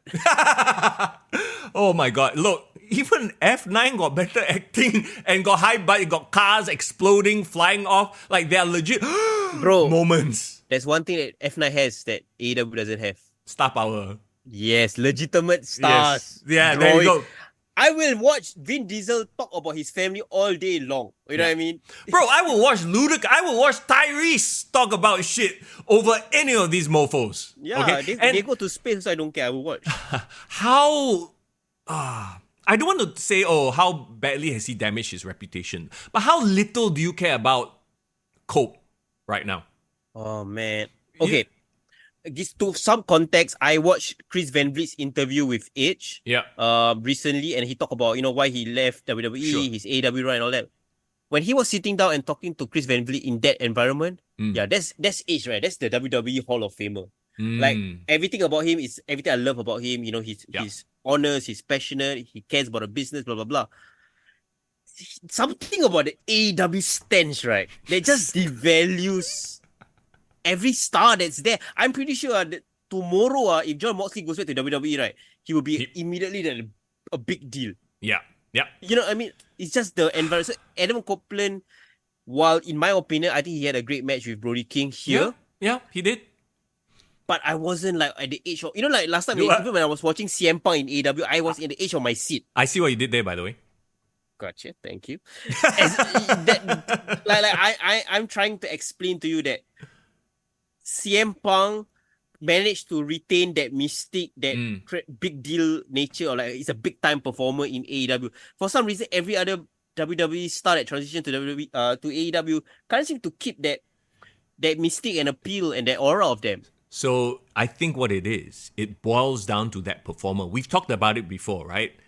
We love Edge, we love Adam Copeland, but in the scheme of the wrestling world in WWE, he was like, he's a B+ player. He's not a Rock, Austin, Cena, CM Punk. If Cena was 1, he was 1A or 1B. Yeah, right? So to me, CM Punk being captivating in AEW was solely because of CM Punk.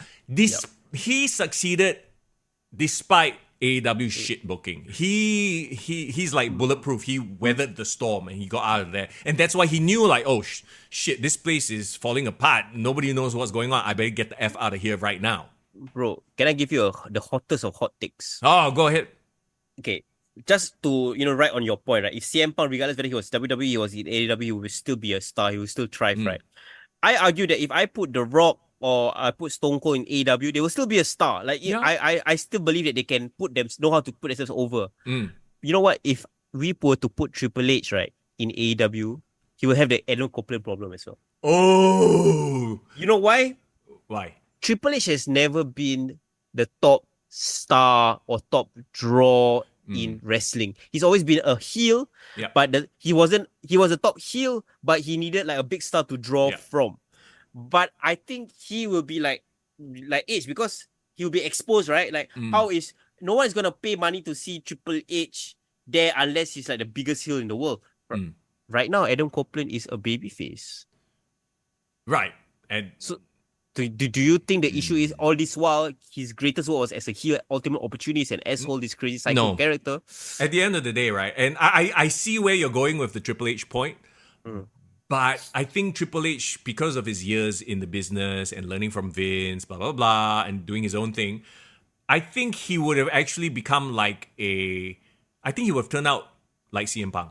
He like would a Roman Reigns. Like No. I feel like he would just look around going, oh, this is a shit show. He would be smart enough to know that this is a sinking ship and he has to leave. I think he wouldn't even stay. I know I get the problem really. No, but it also depends. It also depends on what era of Triple H you're talking about. If it's the younger Triple H, then maybe he would flounder, right? But if you're talking about the Triple H now, I think he's way too smart at this point. He knows, to surround himself with smart people. Like the businessman Triple H would look at this and go, okay, this is just it's a shit show. I'm out of here. Do you think the problem with AEW is that they are taking advantage of the fact that these wrestlers are passionate wrestling fans? No. We've addressed the problem. It's Tony Khan. He's just collecting action figures and letting, the wrong people book. He's booking remotely from Jacksonville. I mean, I know that's kayfabe, that's storyline, but whatever. He's still very obviously booking. No, but the point is, what I'm saying is like, these people that is in AEW right now are they're more about the love of the game. They're more about I love wrestling. So like you see like the people like Bryan Danielson, freaking John Moxley, now Adam Copeland, they care about wrestling, giving back, but they are not businessmen. No, and that's fine, and it's good to have an alternative so that they can go there and make money. We are definitely not saying that it's bad for the business, right? It's good for them, but how long can this be sustained? It can be sustained as long as Shad Khan is willing to fund it. That's it. That's all it is, because once they lose their TV deal, it's going to be like, then we'll see, oh shit, that's when the shit is going to hit the fan. That's when they're, I just want to know whether AEW is profitable right now. Are they still in the red? Like, have they turned around and like made a profit at all? Because every time I hear them, selling out Wembley, but then they have all these deals that's falling through, Yeah. So... Yeah, and their arenas are their weekly shows are doing so poorly, that kind of thing. Yeah, it's very hard. It's very hard to justify. But you're right. Like, even the announcement that, the team AEW is going to be represented by FTR, represented by Bryan Danielson. Eddie Kingston. Actually what was really sad, when they played Bryan Danielson's music, I was like, who's that? Like, he has... No pop, is it? No pop. No, it's not only no pop, but it was... No, there was a pop. There was quite a pop. Because Edmonton loves, like, their technical wrestlers. He's still a beloved character, right? Yep. But didn't he just have his neck broken or whatever bullshit? Yep. And then he's just completely moved on. And he's not going to go into this big, like, rubbish, hardcore bullshit match. I'm like... Wow, they are just shoehorning him there. And, he's going to be happy to do it because he's a trooper, he's a company man, and that's great, right? But, like, it should be Kenny Omega. But they can't do it because he's injured. They are just using him as a, like, sort of like, okay, him versus... he's the figurehead lah. Can I tell you the most ironic thing about the team AEW? It's made up of 3 former WWE stars. Oh, yeah. And one time Eddie Kingston. And Eddie Kingston. Look, as much as I shit on his in-ring, I think he's damn funny when he comes out and he looks like the lovable drunk uncle who always gets in trouble at family gatherings. Yeah, he is. I love him. He's a great character, right? But that's the problem, right? There's not enough characters in AEW. They are just people who like to wrestle. Like, for example, I thought Claudio or Cesaro would develop some sort of personality and be like unleashed. No, he doesn't talk. So it's a thing of they don't know how to highlight, they don't know how to produce. They are just, like you said, a bunch of wrestlers who enjoy wrestling, who are there to wrestle and to collect a paycheck. And it's probably a very good paycheck. So, bro, just to fantasy book, right? If you could choose your 4 AEW wrestlers to be representing Team AEW, who would you have chosen? I mean, it had to be Kenny Watt. Yeah, Kenny you know what I mean? It would have been Kenny, it would have been FTR. I guess the last person is like, and whatever happened to the freaking 4 pillars? I was just about to say, if it was me, right? MJF. It would have been MJF. You know what? It would have been MJF. It would have been Kenny Hangman. Omega. Oh. No, I don't like Hangman. You're done with him already, huh? No, actually, okay, if Hangman was a babyface, that initial 2021 run, he would have been the perfect one. Because he represents what AEW was supposed to be, right? This alternative with this new star. So it would have been MJF, Hangman, Kenny Omega, yes. If he was the good guy, Kenny Omega. And you know who it would have been? Who? Darby Allin. Oh yeah, but he broke his... Oh my god! Yeah, he got run over by a bus. Not only did he break his foot, then he broke his face. I don't know, he's fucking funny. How the hell do you get hit by a bus? Yeah. So you know what I mean? It's like Team WWE versus Team Alliance. Like Alliance is like okay, it does the job, but it wasn't. If imagine if Alliance Team WCW had Sting, Hulk Hogan, Goldberg, freaking hell, all these people fighting against The Rock, Stone Cold, that would have been amazing, man. They had to switch sides. They had to get freaking Austin to switch sides just to make it work, right? But that's a whole other conversation altogether. Yeah. Like when they announced it, I was like, okay, cool. But I literally felt no hype. I think that, you know, they tried with the whole EVP, like the douchey EVPs. It fits them. But this is not a main event feud. This is like them trying to... It feels like a parody of pro wrestling, which is very sad. You know what I mean? It feels like they're trying to parody the evil boss thing. Yeah, so like, I mean, I don't want to go start ranting about AEW. We all are aware of the issues. We also recognize the potential, the good things about it. But can we all be very, very honest? 5 years in AEW, I'm very worried that they have already peaked. It shouldn't be the case. It should be like, I'm getting more excited all the more. There's new stars. There's new, but who has they highlighted as a new star recently? To be honest, they have no star. They literally the stars that they had. They were promoting, quote unquote, Adam Copeland, Saraya, the big signings, Okada, Mercedes Moné, all have floundered and we have generated no buzz. We haven't talked about Mercedes Moné. I don't want to even talk about her. No. So yeah, that's the thing, right? Look, Willow is a better than promo than her right now. Yeah. But of course, there some mitigating factors. Apparently, she's still injured or she haven't fully recovered until Double Nothing. Bro, there have been people who were injured who made money. Stone Cold being the, biggest, most obvious comparison there. So it's not an excuse. It's just poor presentation. You know who else has been making money while out injured? CM Punk, Drew McIntyre. CM Punk and Drew McIntyre. We didn't even talk about their awesome stuff that they did. The CM Punk's promo on Raw. Right. So Drew is also injured. So that's a crazy thing. They're both injured. They're just showing up, playing cat and mouse, building the anticipation. Like literally, this is a feud that they cannot have physical contact because they're both injured. And by the time that they do, they would have built it up to a fever pitch. People want to see this match happen. Exactly. I do not know who's giving them ideas or helping them present themselves or book their, segments, but it's not doing it, man. It's really not doing it right now. You're talking about AEW? AEW, yeah. And the thing is, I heard they have good producers. They still have like Dean Malenko, they have Jerry Lynn, but they don't have a creative mind like a Paul Heyman there. I think that's the issue. We just go back to the source. It's Tony Khan letting the wrong people make the shots. The EVPs Look, if they're just EVPs by name for the storyline, I'm fine. But if they're not involved in the booking, then I wouldn't even blame them anymore. No, they're not part of it. But no, I disagree. They are shitty authority figures. I would say Adam Pearce and Nick Aldis are better authority figures than them because they can act. They can actually look like they are, in charge. Whereas these two just look like a bunch of punk brats who do comedy skits. They are not even interesting on the mic. So have they made it in a business? Because I know they had a lot of criticism in when they were in TNA, saying that they were not good enough, and I think Booker T didn't respect them. Blah blah blah. I think they haven't. They will always be at that level because they've never done a WWE look. They've never so that they can be a star in WWE. Here's the thing, and this goes to their entire mythology, right? They broke the business. What was their book called? Killing the Business. Killing the Business. They killed the business. They want to do things their way. Okay, that's only going to get you this far.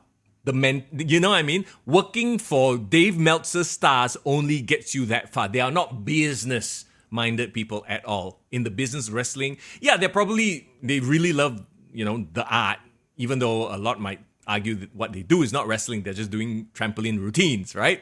No, that's the thing. I think they do have some business savviness in there because they did manage to market AEW out. They did manage to sell their t-shirts, do all that stuff. They're doing carny. They're carnies. They're doing carny business. Whereas over there, other people are doing global business. Yeah. So the comparison I was trying to say is like, they are more like a mom and pop shop, like, like family business, like, okay lah, I do something in Malaysia, I bring you supplier, come Singapore, that kind of level. And then you're fighting against freaking Apple. Yeah, exactly. There's levels. There's absolute levels to it. No, that's 100% it. And then the crazy thing is, just imagine your analogy, right? Suddenly a billionaire come in and support the mom and pop. Overnight, their business sense is not going to suddenly grow. You know what I mean? They are still going to be indie-minded. They are still going to think at that level. It's just that they have so much more money. They'll buy in all the hottest products, but they don't know how to sell. They don't know how to highlight. Correct. That's exactly what has happened here. If Shahid Khan gave that $1 billion to Nick Khan, no problem, right? Yeah, he will know how to build the business based on it because they have years of experience. Yeah. Young Bucks, literally, their only experience is marketing their products. Selling t-shirts on merch. The indie scene. Yeah, it's like a billionaire coming to us and say, okay, Mister Young FRGN, I want you to run SPW or something like that. I think we would do a better job of it. But, that's a different conversation altogether. Look, I have never been less impressed with Okada. I literally don't care about this guy, Jack Perry... Ironically, Jack Perry is the kind of the only... The most interesting. Yeah, because he's got that very punchable face. But the second he takes off his jacket, he's just this skinny boy. It's like, oh, okay, then... Bro, one thing he has over everyone else, he has heat. Yeah, he has legitimate heat because of somebody else. Yes. Because of CM Punk. He's making money off CM Punk's name. Okay, bro, 5 weeks in, you've reviewed 5 episodes of AEW Dynamite in. They lost me already, bro. They lost me. There's no point in me watching anymore. I tried. Look, I even gave it an extra week just to see where this goes. But at this point, I'm I would rather be taking a nap, playing with my dogs, going and playing a game online, doing some social media stuff. There are a million and one other things I would rather do than to have my intelligence insulted on this boring show.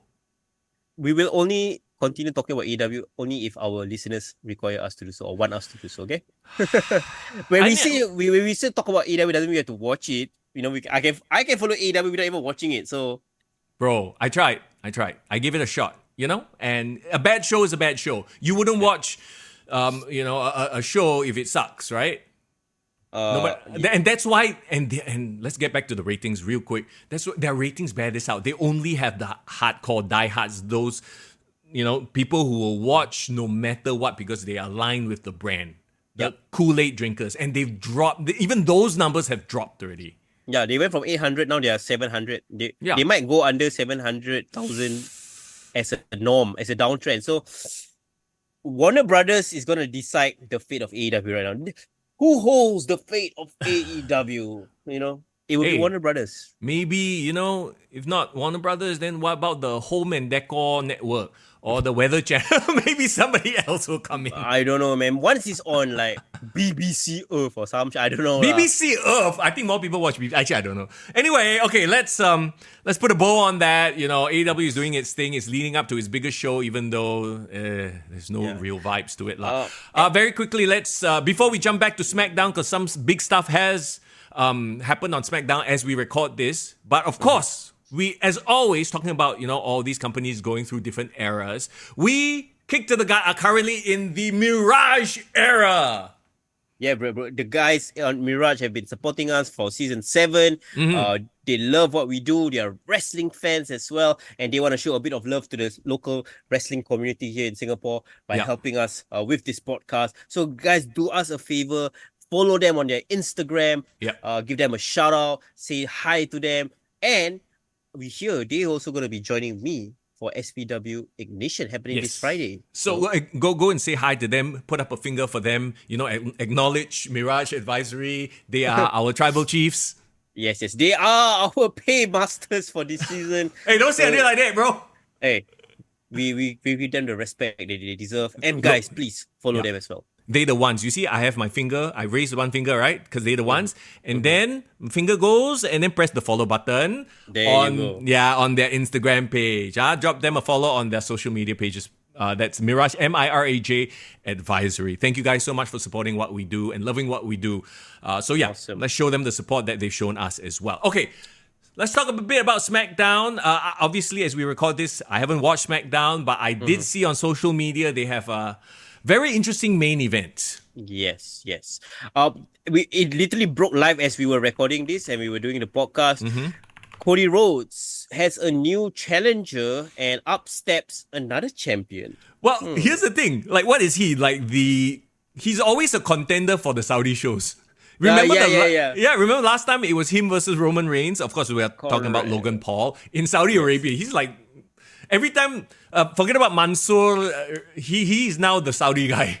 No, so my question is, right, what is this? Is this gonna be for the undisputed WWE Championship? Is he putting his name as a contender to challenge for the title? Is this gonna be a non-title match where none of the title is on the line? Is it gonna be all titles are on the line? So can somebody clarify? Because this is literally happening live as we're speaking, so we haven't watched SmackDown or like understand the actual logistics of it. Yeah. But if it was up to me, I don't know, man. I don't know. Is Logan ready to be a world title contender again? Bro, I'm looking at the Instagram page right now. I'm going to tell you right now. It says... Wait a minute. It doesn't say anything. Hey, why it says champion versus champion. Yeah, it just says champion versus champion. So is it just like an exhibition match? That's my question. Why so vague? Yeah. Even people in the comment sections are asking, like, can somebody make it clearer? What is this about? Bro, you know what that means, right? Yeah. Tune in next week to find out. Okay. You know what? Logan Paul is a star. Saudi money, they love the Logan Pauls over there. They were paying to be in the main event, so that's not an issue. It also continues, in my opinion, Cody's kind of padding out his winner resume, championship resume. Yeah. So it's fine. I'm not against it, but I got a few questions. What happens to AJ Styles now? He literally had an awesome, performance. And I believe he was in the King of the Ring match as well. So I'm not sure who won. But my question is, like, can they keep AJ Styles hot even though now he's back down the card, right? I believe it was AJ Styles versus Randy Orton in the qualifying match for King of the Ring, and Randy won. So AJ is now back to taking losses. Yeah, and so I'm pretty sad for him because first of all, his new music is not it. And secondly, it's clear that everyone respects him, everyone loves him. Is he gonna do the Shawn Michaels thing where he just comes into the main event when they need him, and then suddenly he's gonna go back down the card? I don't know. I think so. Yeah. I think he's now fitting that role. Interestingly, I'm looking at the results right now. Jade and Bianca have both advanced. Yeah, I saw that as well. So like, the brackets on SmackDown looks good in my opinion. I'm not gonna lie. Anything interesting happened in regards to the Bloodline story? Did they talk about or introduce Tanga Loa? No. Obviously, we don't know. We haven't watched it, right? But I do see that Tama Tonga has advanced. On the King of the Ring as well. I'm very curious to know because everyone and their mother is waiting for Jacob Fatu. Yeah. And do you hear some reports saying that WWE higher ups are worried that, if Jacob Fatu were to debut and get involved in the storyline, he would overshadow Solo? That's 100%. Look at him. I've seen some clips of him. He looks like everything from the look immediately makes him stand out. Versus Solo, they've tried to make him the guy. He's not the guy. Yeah. Jacob is like a Umaga regen, bro. Like he is that monster, right? And like I think one thing that Jim Cornette said that I thought was very observant is like the problem with all these other Samoans, they look very clean cut. Yeah.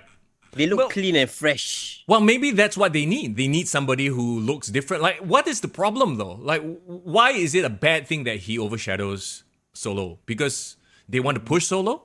Yeah, I think that's because they will kind of like throw away all the hard work that they've done in terms of investing Solo as this big deal. So maybe they want to give Solo a bit more rub to like make him more menacing, and then at the right moment, Jacob can come in and it can be like a thing. So I'm just curious whether Jacob could be a hitman sent by Roman Reigns. Oh. Well, apparently I saw a clip just now on Instagram that, what's his face? Solo told the people that Roman Reigns has made him the tribal chief. Oh, but really? Did Roman really say it? So that's that whole like intrigue, right? Yeah, I get you. That's very interesting. Hey, the Bloodline, 4 years in, bro. We're still talking about it. We are still talking. I'm just saying that other companies need to look at how they build up these stories because I'll always go back to how WWE has done this storyline right. Well, to be fair, and yes, it really has. But we might be reaching a point where they've milked it too much. It's like NWO was great when it was a thing. And then you got NWO Wolfpack, NWO, Black and White. NWO, Hollywood. LWO. Okay, those are like parody groups. But you get my point. Once they start splintering off, then you start watering it down. You know? So at this point, it feels like we are close, edging, not quite there, edging on that territory. You've introduced two very new characters. You know, they look badass, but they're very new. And the one leading them is sort of the weakest link in the whole Bloodline saga. It's talking about Solo Sikoa, right? Yeah. So it feels like, is this like a watered down version? And they're not really like, to me, Paul Heyman is the only person carrying this whole thing at this point. Yeah. The problem is, right, what if Paul Heyman goes away, right? Yeah. Can they do it without Paul? Second thing, Samoan got 101 family members. Are they going to drag it out for 99 more years? Yeah, all the Samoans, every generation of bloodline folk come in. No lah, cannot, right? So at some point, there will be the big giant blow-off that tears the bloodline down. Yeah, and I hope they don't drag it out to a point like the NWO where it just got ridiculous. Yeah. No, I agree with you because WrestleMania 40 was the culmination, it was the end game event for Cody Rhodes finishing the story. So that's separate from the bloodline. But the bloodline implosion is also its own Armageddon event, right? Yeah. I hope they do a Mortal Kombat. Okay, what does that even mean? Bro, you know Mortal Kombat storylines is super convoluted as hell, right? Yeah. But they did one crazy, I think was it for Mortal Kombat 11 or 9 or something, where they literally turned back the timeline. They destroyed everything. Yes. Oh, you mean Mortal Kombat 11, and then they sort of reset the entire timeline, and then now they're back to Mortal Kombat 1. So it's a new timeline. Yeah, it's like comic books, right? How many times they retold the origin story of all these characters? They had to kind of redo everything, right? Yeah. I'm not saying that you want to redo the bloodline from the start. What I'm saying is like, have a seismic event that ends the bloodline. Like really, like the only time you will ever do a bloodline revisiting story is like with their kids 20 years later. That's exactly it. I get what you're saying. So they need to do a cinematic so implosion of the bloodline, which will be the Netflix thing lah. Rock's bloodline versus Roman Reigns. Roman Reigns comes back as a mega babyface or something like that lah. So we definitely do see that in the works. That is definitely something they're working towards. It's just, can they establish this new savage bloodline, with Solo? Have they even freaking told people what MFT means? No. For crying out loud. Okay. I guess I mean we'll watch SmackDown later lah, and maybe we'll have a different idea of what's going on. But that aside, there you go. That's this past week in wrestling. Yeah, for WWE fans, you have King and Queen of the Ring to look forward to at the end of the month. For AEW fans, they are looking forward to Double or Nothing. Oh, and there's also Forbidden Door that's coming up in June. Yes, correct. But for us local fans, this May is also going to be stacked. We have Grapple Max in a few weeks, so we might have a Grapple Max guest or wrestler coming on board soon. But for this week, bro, we went back to the source, man. We went back to the OG, the self-proclaimed God of Singapore Pro Wrestling. Wait. That's what he calls himself. You don't want him to slap you, right? Self-proclaimed. Are you casting doubt into his claim to be the God of Singapore professional wrestling? We acknowledge him. But doesn't mean whatever I'm saying is not wrong. Okay. Because he did proclaim himself to be the God of pro wrestling. I'm just saying. True. Okay, so yes, you are alluding to the man who's going to be headlining SPW Ignition, which is this upcoming Friday. Talking about the Statement Andruew Tang. Let's get him on the show. And joining us on the show today, it's the Statement Andruew Tang. Yeah! Let's go. Baby! I love it. Oh, wow, look at that. I have no idea how that is, but I think the club just came because Statement brought the club with us. Yes, we got AR effects on foreign and everything. What's going on? Statement, how are you? Okay, we are recording this on a Saturday morning and living up to the name and the lifestyle. Statement is partying it up even this early in the morning. Bro, how you tahan, bro, like this? Look at that. Look at that drink. That strong zero. I don't know. It's just mind over body. I don't whine. I don't complain. I had a great night. I just spent $2,000 last night, but here I am. I'm still a happy man because in life, you only live once. You got to be happy, baby. That is so true. Very, very true. Who was on the the face of Lianhe Jiabao, of course, with such a beautiful face like Yes. Mhm. Shout out. We saw that article that just came out. Yes. That was a great coverage. I mean, of course I don't read Chinese or Mandarin, but Bro. yeah, it was really big deal, bro. there's always something called Google Translate. So I take my phone, I go translate, scan through all the Lian Chapao I article. don't know how I do it as well, but I ask my boys to do it. I don't do my Ah. I ask my boys to do my dirty work. Yeah. Okay, for those of us, myself included, who can't really read the Chinese, what was the article about? If you could just briefly tell us. It's about the pro wrestling scene in Singapore. Whether like people think that pro wrestling is fake. For those people who think pro wrestling is fake, I say fuck you. Understand? Like I mean, like seriously, like yeah. It's 2024. People still ask that question. I'm sure like there's a lot of like Singaporeans out there who are very like skeptical about pro wrestling and stuff. But I mean, like seriously, I fucking put my body on the line. Everybody puts their body on the line. Yep. It's not like we're fucking making $1 million, and I feel like like people should respect us for what the fuck we do instead of like they doing the fucking 8 to 5 corporate job and like complaining about life and stuff. But we are doing what we want. I party every night and I still can fucking function. So. The statement is cooking on this Saturday morning. Let's go. I love it. No, I'm surprised, right? Like every few years, there's always some sort of media feature that have to ask, how you all survive, or like, is this wrestling team, blah, blah, blah. It's like they keep forgetting every time, we have to kind of refresh their memory for mainstream audiences. Yeah, man. Like seriously, it's okay. I'm just happy that I'm happy for Grandpa Max, happy for SPW, happy for all the like aspiring wrestlers out there that the pro wrestling that we are trying to get more main attraction in Singapore wrestling. I feel like this could be a fucking legitimate sport in Singapore because why not, man? Like we work so fucking hard for it, man. Like you can see Greg with so much passion and dedication to supporting what he does, Grandpa Max, SPW. I'm like, fuck, I'm always fucking stressed and shit, but when it's time for me to perform, I fucking perform. I rise up. Rise up to the occasion. Yes. He absolutely does. Do you see this current boom in wrestling because of what the WWE is doing, the mainstream eyeballs? Has that translated to local wrestling as well, do you think? Yes, of course. I mean, like, seriously, like, Dennis is basically the guy, the senior correspondent. He actually reached out to me, like, one day before my show. I'm like, one day before my show, but I'm like, I'm actually quite tired and stuff. So he actually came down to the what do you call this? Like the training center, had an interview with me, and the following day I had the show. I mean, for me, it's like my first time doing on mats, and like the mats are not like Google mats, which are thick. It's so fucking thin. I'm like, no, I'm never gonna bump on there, but how I came up with the idea was because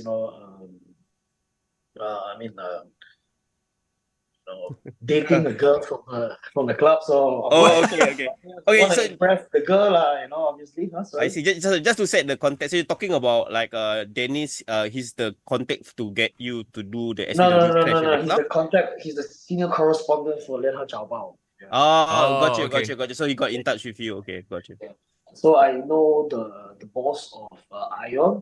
He's actually the boss of Up 11 as well. So he came for my shows and he thinks like, wow, it's something remarkable.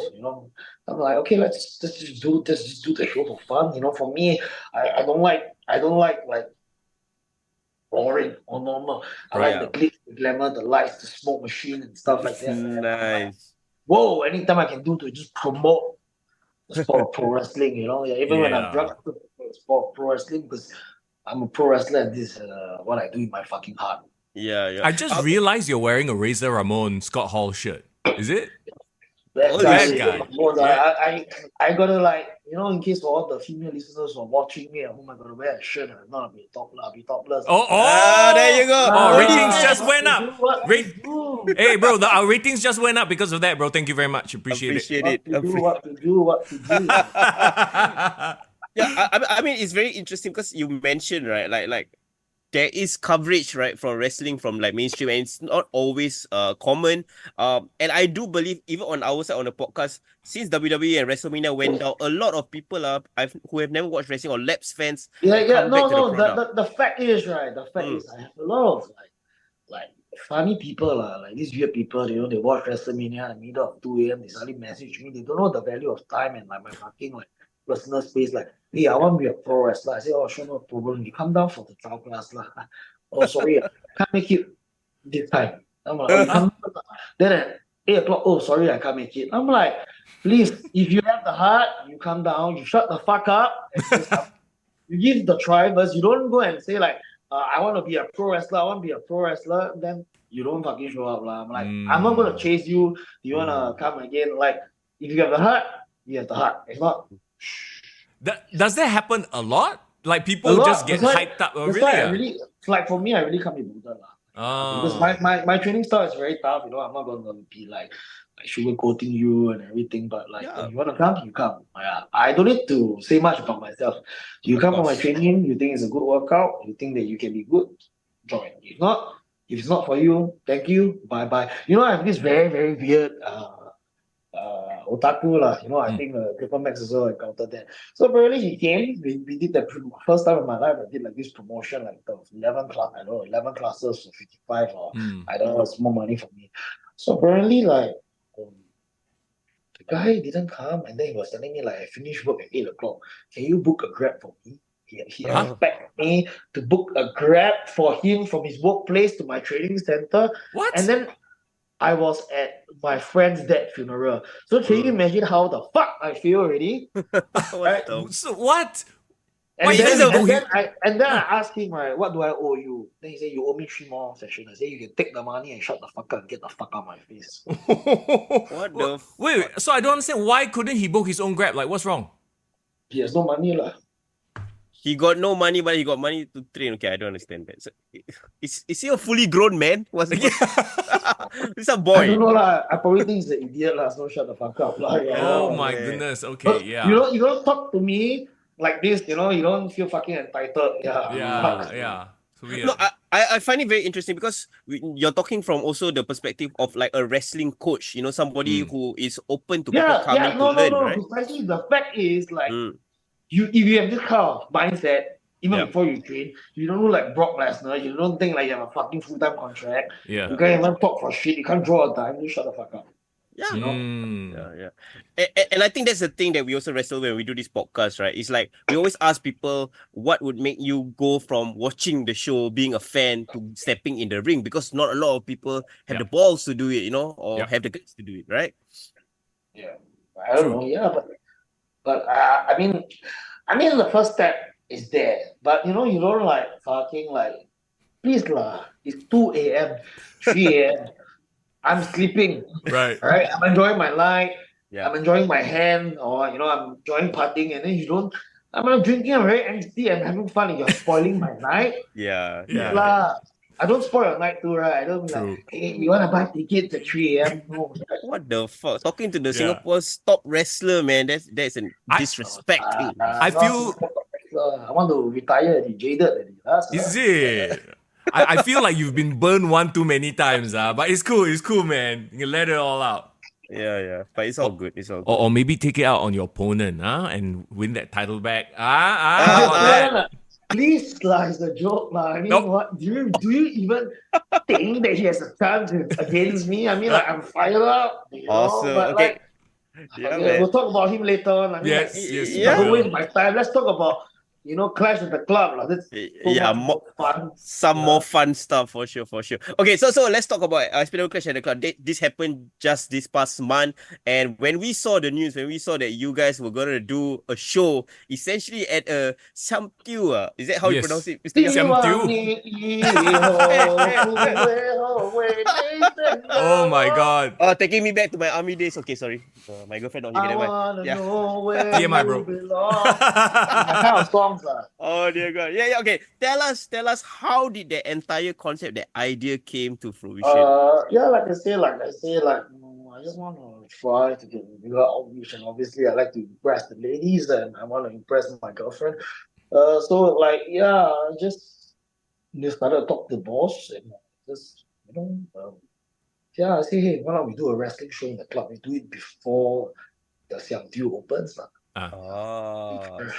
I So see. the thinking is that maybe but the fans, some of the wrestling fans are otakus. They see the girls like girls. I never seen girls in my fucking life before. So like after 10 o'clock, right? Like when the girls come in, then they still want to hang out, they still want to drink the wrestlers, right? And that's you see the girls and they stay on. So it's like there's really like customers, clients for the club and just extend. Yeah. And it's a Bukit Timah. It's the expats.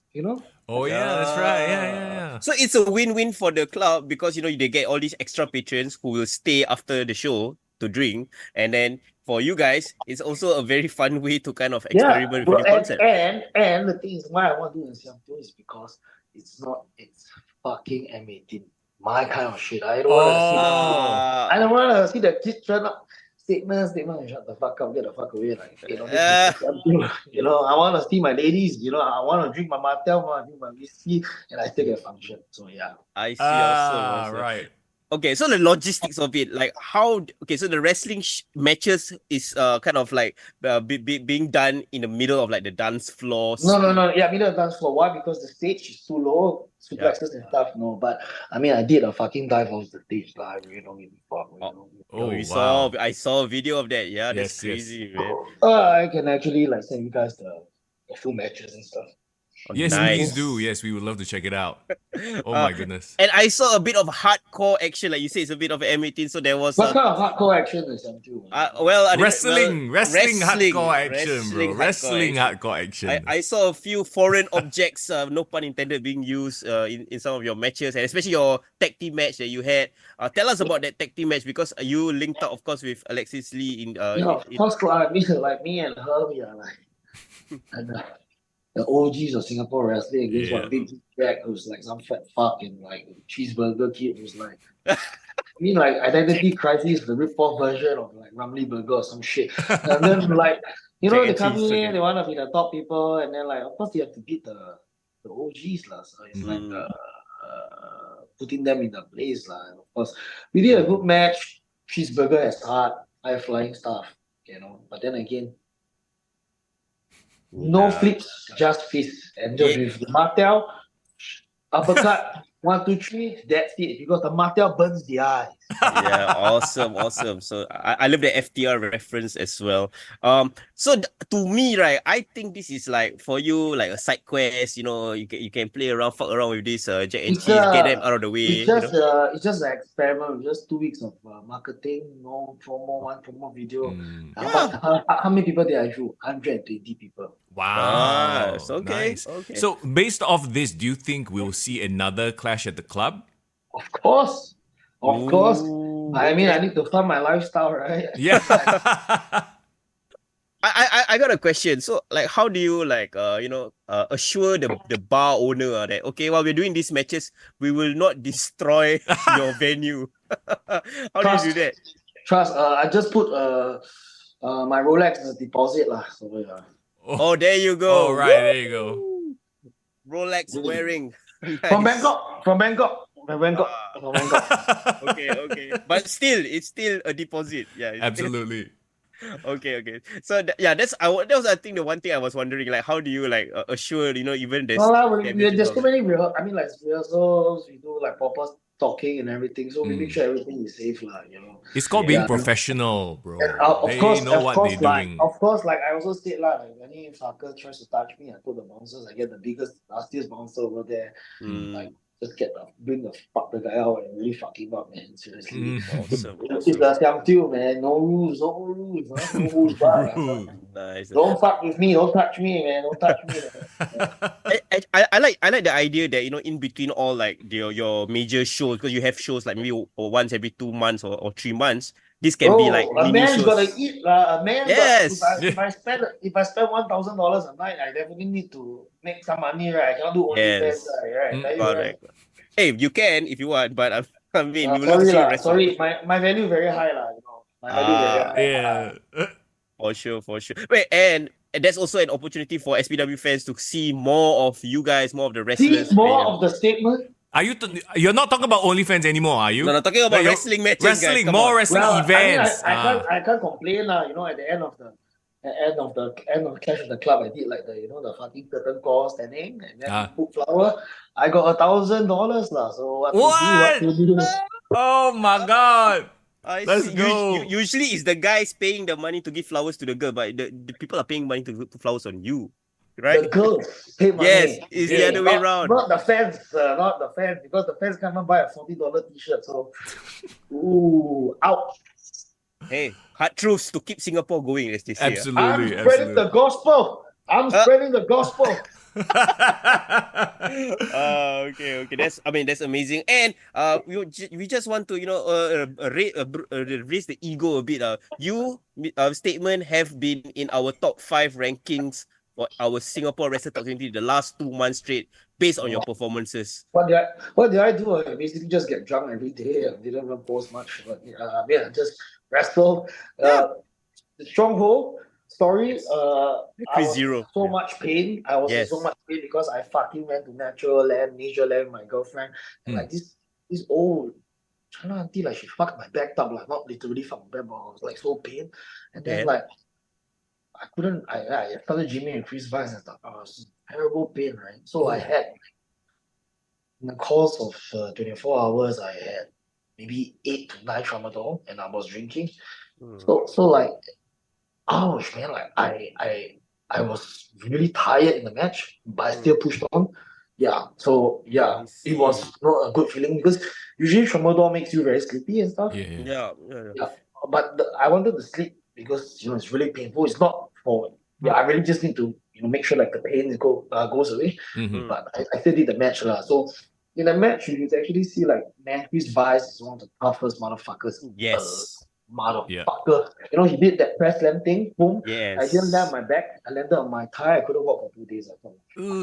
I was live and I saw that, and I remember there was one time you guys hit butted each other or something, and he drew blood.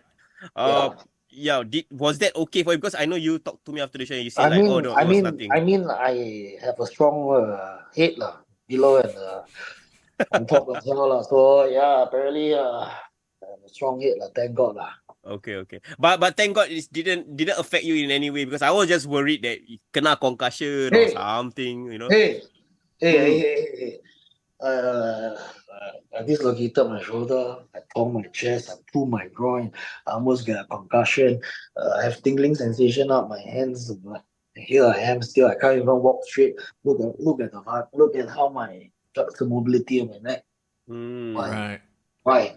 Because I still fucking love what I do. Yes. So don't fucking tell me that pro wrestling is fake, because I will fuck you up. I will literally fuck the motherfucker up if pro wrestling is fake. There you go. That's for all the wrestling haters. You know who you are. Yeah, I love it. Okay, let's talk about SPW Ignition, which is happening as you watch this on a Tuesday, as we release this video on a Tuesday, right? As you watch this, this upcoming Friday evening is Ignition. Yes. Let's talk about that. Yeah, man. Me? Yes, what do you want to talk about? Okay, first of all, we want to shout out for tickets. Are tickets still available for the event? Of course, it's still available. Yeah. Okay, so you guys know what to do. Reach out to. I'm feeling generous. So I'm gonna give away 3 pairs of $40 ticket, general one, cheap one. Oh, wait. Okay. What 3 do pairs means 6, right? Is that what you're saying? What do people have to do? Do they have to slide into your DMs or something? You guys just decide for me. I don't care. Okay. I see. So you're saying that those listeners who are listening right now, you have a chance to win this 3 pair of tickets. Let us boys from the Kick to the Gut hook you up, help settle you up. Yes. Hook you up. So we will come up with some mechanic for it. Thanks. Very good. Awesome. Statement the man. All right. So yes, let's talk about Ignition. Of course, headlined by yourself and Aiden Rex. We'll get to that in just a bit. But let's. Just need the opening match lah. I just need my fucking belt lah. Wait, it's not going to be the opening match, is it? No, right? No, of course. Yeah. I thought you were gonna do a Paul Heyman. You start off the Hall of Fame, then after that, fuck off. I still have. I'm not old. I'm not gonna retire yet. Yeah, for sure. Why the fuck you asked me to be a Hall of Fame? Man. Okay. Main event. It's only main event for the statement. That's what you Yeah. Finally, after so fucking long. Huh? Let's talk about the fact that it is at the Foot Sing Association building. Is this a newer place, a different place? It's just a 5 minutes walk down from Fuchao. Fuchao. Oh, okay. Yeah, but it's not 2 levels, but it's nice still. I see. Okay, so it's a bit of like a more intimate setting. Of course, it's a grand. Of course, when it's a statement is around, it needs to be grand. It looks to look good, lah. Of course. Have you done events at this place before? Is this a new place for SPW? It's a new place for SPW. Oh, okay. Nice. Okay, very curious. Why? Because in the Fuchao Association building, they are boxing. Oh, so just happen to have clashing events on there. Yeah. Clash, but obviously Clash at the club and Ignition is definitely the one that makes more dollar. Dollar. I love it. Okay. We don't know exactly the match order, but I'll just go based off of. Match order is the first was the ladies match. The ladies match. So Alexis Lee versus Maya Yukihi. Do you know why? Because Alexis Lee needs to hit to Japan next day for a big championship match against Camille at the TJPW. Because the match is 12 p.m. Yeah. Awesome. Okay, are you saying Camille like Camille from NWA Camille? Camille. Oh, Camille. Okay, the Japanese, right? Okay, got you. I'm hearing a lot of words. Okay. Talk to us about this match, Alexis versus Maya. What can we expect? Oh man, I don't know, man. I think Maya's gonna give Alexis a tough match. You know, Maya's from Stardom. She used to be from Stardom. She's freelance, and I think she's one tough opponent. And Alexis Lee is good. It's time for her to step up her game. It's gonna be, if she thinks she's gonna be the Queen of Asia champion, she needs to, let this be the warm-up match for the next day's big main event. Right. Tell us, for those of us who don't know much about Maya, what can we expect from her? Her nickname is Crystal Snow. The nickname says it's Crystal Snow. Just that all the fans have to do is go on YouTube, check her matches, and obviously watch her live in action. Right? Yes, I love it. What is Alexis Lee's mindset going into this match? Because I know she's been trying to get back that title opportunity. I think she wants to show everyone that she's not a pretty face. She's not really a pretty face. That's why she needs to paint half of her face. But the fact is, no, it's a different Alexis Lee that I know. It's not the Alexis Lee that comes out with the I don't care, I love it. Yeah, she doesn't take nonsense. So I wish both ladies all the best. Thank you. Awesome. We love seeing Alexis wrestle. She's a great rep for Singapore women's wrestling, and I'm excited to see this match as well. For sure. Yeah. What's next on the card then?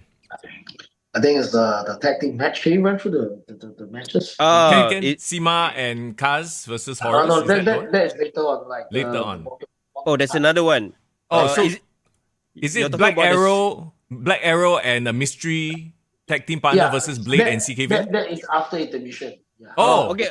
Okay, so I know which one. Are you talking about your nemesis Jack and Cheese versus the Midnight Bastards? Oh, no, that is the third match. The second match is the Ricky Malek Open Challenge. Okay. So we're going to get Ricky Malek and Cantona versus I don't know whoever the hell wants to step up against them. But you're gonna ask me about Ricky Malek. I think he's rich kid but not as rich the statement You know what I mean? Obviously I wear a fucking Gucci track pants cost $2,400 like someone's monthly salary. But I really know maybe Ricky Malek has a lot of wealth either under his bed. I really don't know But the fact is he has a bodyguard to look after him. Like I need a bodyguard when I party I was telling you guys yesterday, but then again, never mind. You know what, Ricky Malek, I respect him. Money makes the world go around. So whoever wants to make an impression against Ricky Malek, step up to the roster. I want to know where this Cantona fella came from. Like, the guy looks downright scary. You're talking about him as a bodyguard. Like, where the hell did he find this guy? I don't know. He came out. I don't know lah. Maybe from some Siamtiu or something lah. But no, I don't know lah. Doing bodyguard work. He from something in the bodyguard. Maybe Cantona spend too much money on flowers and massage parlors. Then no money. So see Ricky Malek. Hey, no money. I lend you $200 lah. Cantona, you have no money. Here's $200, $300 to settle my deal. I love the Bridgerton accent. I love it. We were just saying Ricky, right, reminds us of another older character from SPW. If anyone recalls, the colonizer. Like, I like the same vibes, but I guess he's like a Singaporean colonizer in a way. No, yes, but you know me. Yeah, is a very very smart guy from I don't know what school it is. You know, yeah. But, ACS. ACS lah. Sorry, we're not gangster. We're ACS kids. Shut the fuck up lah, fucking losers. Like, I love it. Oh my god. Okay, so that's an open challenge. We'll have to wait and see who picks up the challenge. Takes on Ricky Malek and Cantona lah. Okay, right. What do we have next? Singapore Street Fight. Oh, okay. There So you go. the aforementioned Jack and Cheese, your good friends, versus the Midnight Bastards, our good friends. Love the Midnight Bastards, man. Damn, man. Like, finally, right? Yes. The epitome of Singapore gangsterism. The bad boy, the tattoo, no PG. So, I mean, like, fans can definitely root behind them. I mean, like, seriously, man, it's going to be one hell of a fucking match. I swear to God. Yeah. This RJ and Mason, I've seen videos of you know, talking and training Mason especially. He feels almost like, wow, somebody that you would love to mentor directly as a person. Really? Yeah. I don't know. I don't know. I just like to mentor myself. But for me, it's like, if you have the heart to train, you have the heart to get, to come by me, then okay lah. If you cannot take my pressure, you can't handle criticism, get the fuck out of my face. But I mean, Mason is one hell of a kid. Yeah, see a lot of potential. We as well as us here, we see a lot of potential. We think that he definitely has a high ceiling, especially in terms of the younger wrestlers in SPW. Yeah. Let's go. So what do you think about, like, obviously you mentioned their opponents a little bit already, Jack and Cheese, but them in this match versus the Midnight Bastards, how do you think they pair up? Because I mean, technically Jack and Cheese, they are a little bit more established. They've been around for a little bit longer, right? Yeah, it's not about being established. Right? There's a lot of people like, they come in, they say like they pay the dues, blah blah blah. But at the end of the day, with younger talent, proves that you can, draw more, has more charisma, looks better. And so the older guys think that they are better than my younger guys. Prove it. Yes, I love it. It's like a football team, see whether the youngsters can hang it with the veterans and whether the veterans are too complacent. Nice. Get upstaged by the youngest people, huh? Right. Love it. Okay, so next up, is it the other tag team match, the special international tag team match? No. Yes. It is. Okay, so that's a Sima and Kaz Hayashi against the Horror. I can. Yeah, like this match immediately had me salivating because have they worked together before? I feel like they have here and there. No, they haven't. Oh, interesting. Okay. Oh, okay. Even Sima hasn't worked with any of like the horrors. No, he works with me. He works with Tractors lah. I see. Yeah, but for me, I just feel that Horrors has been around for a long time in the roster, and I think they're arguably the best tag team in Singapore. So I mean, if I want a strong opponent for them lah. So we'll see how they fare. Whether they will win the G Infinity Championship. So imagine that if Horrors win the G Infinity Championship, they'll be wrestling in Tokyo for great. Wow. And so G Infinity is a championship from Japan lah. Yeah, it's the tag team championship for Grid. Okay, I see. The G-Rex Championship is the main championship. The G Infinity Championship is the tag team championship. The G Sport champion is me lah. So I almost fell for it. I almost thought there was a G Sport championship. I'm like, okay, no, that's not a thing. No. Yeah. I'm excited because we haven't seen Sima in a while. So like from the last time we saw him, what has been happening for him as well in Japan? I think recently he went to the African wrestling thing. There's this like mud wrestling kind of thing. Like, Yes. Because it's so interesting, to scout for talent. So Sima has always been scouting for talent around the world. So. We saw Mace and Mansoor from WWE did that match, that mud wrestling thing as well. Yeah, it's interesting but I mean, these people are really passionate, and I think they're really good, man. They are fucking crazy. The nut jobs. I mean, if you can even bump on the floor on the mud, I mean, my God, the ring is nothing for them, man. Do you think that is something the Statement will ever try? No. Straight away, no. I'm old, okay? My wrestler with Tajiri's training 50 arm drags every single training session. No fucking joke, man. I feel like a noob, really. Like, it's so fucking painful.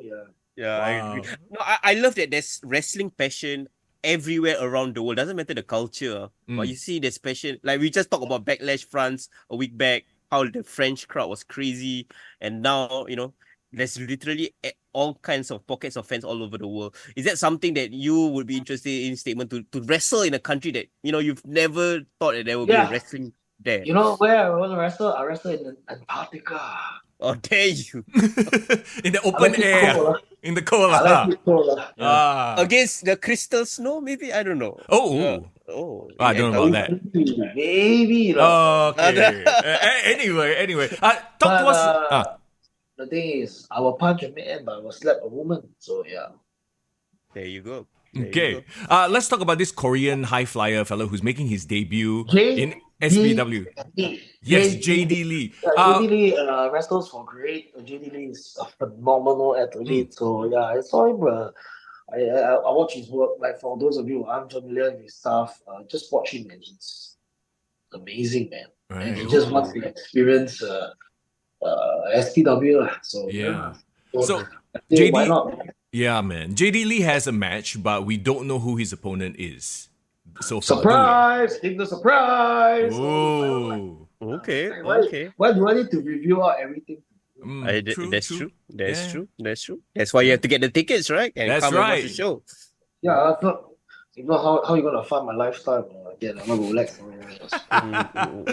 Nice. I can't wait to check his action out. Okay, then we have Black Arrow and another mystery partner versus Blade and CK Vin. It could be JD Lee, two high flyers. Oh, I see. It could be, yeah. The Yin Yang twins. I like it. Talk to us about the quote unquote the ascension of CK Vin thus far. I mean, we had him on the show recently, and I mean, he's sharp with his words, but I think he's just boring. Oh yes, he's been getting that chance. I mean, it's always like same monotonous tone. I see. But I don't know, I mean, he's a good heel, but good is only so much you can do. I mean, but Blade, on the other hand, is a good trash talker, man. He has heart, and talk shit. I see. And he can take a beating, and he can give the beating. In a way, it's a good pairing because both of them kind of like highlights, their strengths and also cover up each other's flaws in a way, right? Yeah, bro. Yeah. I see. So, I'm very curious when you said like with CKV, do you feel like he has another level that he can reach if he can just brush up that monotonous voice of him? I think the answer is clear. The answer is clear. Oh no. You know how not to be boring? How? The magic liquor. Or just your personality. Yeah, just hang around with Statement a little bit more. Then, it brings out the best in you, right? Of course. I want the best for my boys, of course. I see. You see, my analysis, there's two kinds of pro wrestlers. There's the pro wrestler, those very clean cut, just want to gym, straight edge, blah, blah, blah, just want to focus on the game. Yeah. Then the kind like Ric Flair. Yeah. The characters. It's a two different kind of thing. Yeah. So you just got to work within what is your strengths. Right. Yes. It's funny, Foreign, that you said the characters because I know Ric Flair is a huge character, just like the Statement, but don't forget that he can out cardio a lot of people. So dude is in ridiculous shape, just like the Statement. Everyone's asking me, Andrew, Andrew, we are very worried for you. Why? You drink every day. You drink whiskey. You drink from the bottle. Vape overseas. Yeah, what you call this? And I gym and I do a lot of midnight cardio, like maybe 5 rounds a night, 10 rounds a night. I still can fucking Okay. wrestle. And I always tell my friends, oh, why I stay so lean is because midnight cardio. Oh, there we go. There you go. Ratings just went up again. Okay. Yeah, I mean, right? Like you see, like I see a lot of like people who come in, the younger kids, they expect everything, they give a lot of excuses. Hey, I only have like 4 hours of sleep, 5 hours of sleep a night, but I still go to the gym, right? Right? I mean, if you really wanna wrestle, come for training. Don't talk so much. Yes. You know what? Yeah. Show up. Everyone wants to be like, how do I say? They want to put in less work, but they want to get maximum returns. But they don't understand, I'm fucking running a business here. Right? Yes. How can you contribute to my business? You get what I mean? Yeah. If you can contribute to my business, you can bring in customers for me. You can't even do a shout out. You can't even promote to your friends and family. If your friends and family don't even want to see you, then how? Right. Gotcha. Yeah. They really need to up their game and start hitting the gym. Yeah, for sure. I mean that's also one of the things we were talking about when we talk about criteria for Singapore's top wrestlers, right? It's not just your ability in the ring. It's your charisma. It's the way you connect with your audience. How do you build a brand online so that people will be interested in your content as well? So those are all things that comes to being a wrestler, right? Yeah, man, that's it, man. Yeah. I mean, like for me, I don't like to do TikTok because I'm fucking lazy. I don't want to sell myself out. But when I go to like clubs or when I go to CLTs, or even I remember one time when I was with my friends, while I was walking down after Hai Di Lao at because Arc 11, right? And then I was like young kids. I was very drunk there. I was like with 2 Korean girls. I'm walking, and then I start saying like, oh, kids nowadays to start hitting the gym. They're all too tiny and too skinny. And then suddenly come back, bro, are you the Statement? Yeah. And I'm like, oh, okay lah. You know who am I already lah. So I say, come and support my next event. I'll give discount. Bro, can you give me discount for the $40 ticket? I'm like, no lah, bro, cannot lah. $40 cannot discount lah. $80 can give you discount lah. So yeah, but the fact is that I am, for me, and my brand, that the young kids know about pro wrestling. Yes. That's true. Yeah. That's a way you're still promoting the business, the sport to like new generations of fans. So that's great. Absolutely. Okay. Are we at the main event? Did we miss anything? Yeah, not main event. No. All right. The main event of the night, Aiden Rex and the Statement. Andrew, what do you have to say? So tired. I'm tired of everything. I mean, like seriously lah. After I came back from Japan, I was lost, losing streak, blah blah blah blah blah. I mean, I had a big win with Ikemen, blah blah blah. But who are the 2 individuals that fucking lit the fire in me? Marlo and Chris Weiss. 2 nasty fuckers that don't take shit for nothing. They tell me that I should be that crazy bastard, like what Chris Weiss is. I should be that crazy bastard who is hungry for wrestling, who is hungry for fire, because I can party hard, I can wrestle hard, So I mean, like Aiden Rex is a phenomenal athlete, athletics, a legitimate champion. He do all his flips and shit, but this is my style. I don't do flips and shit. I'm strong in my character. I just like to beat up people. I just like to fight. I like to party. But the thing is, at the end of the day, I still can fucking perform inside the fucking ring.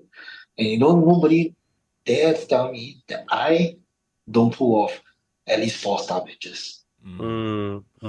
What I'm hearing is a more vicious statement as we go into this championship match. Yeah. So like honestly, like we don't give a fuck people don't like me. At the end of the day, still gonna win. Yeah, man. You see, the story is 2 years in the making. Atonement. Yes. Aiden made me tap.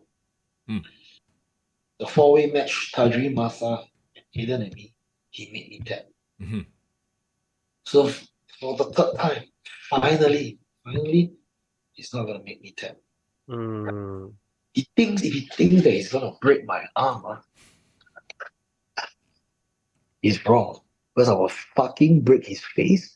And when I take the championship away from him, I'm going to break his pride. I'm going to break his ego. And it's time for me to show Singapore why I'm the best and I am the god of Singapore wrestling.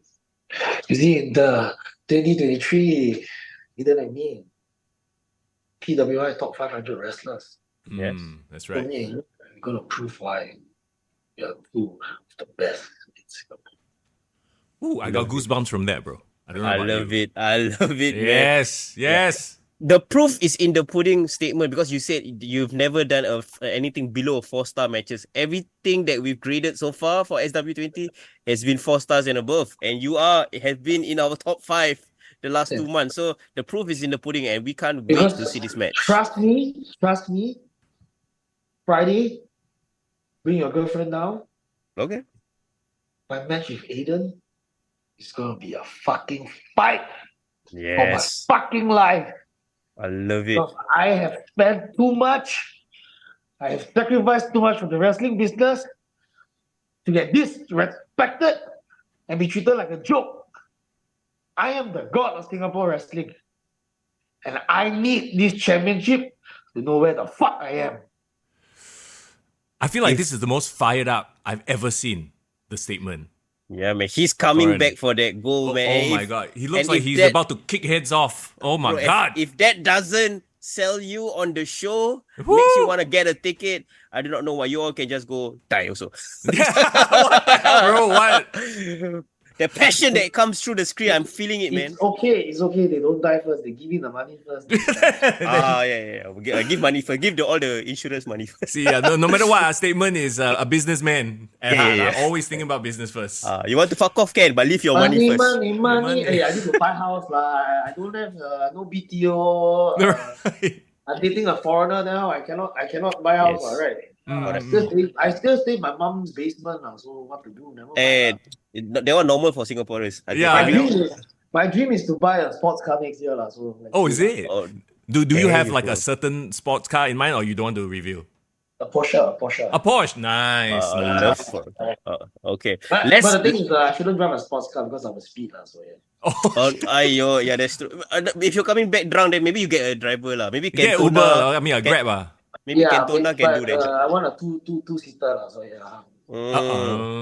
So get a girl drive. Oh no, so never mind. So the girl can sit on my lap. Then put the seat belt. Then someone drive us the belly drive us back lah. There you go. Okay, must have enough. You want to hear a very story about car?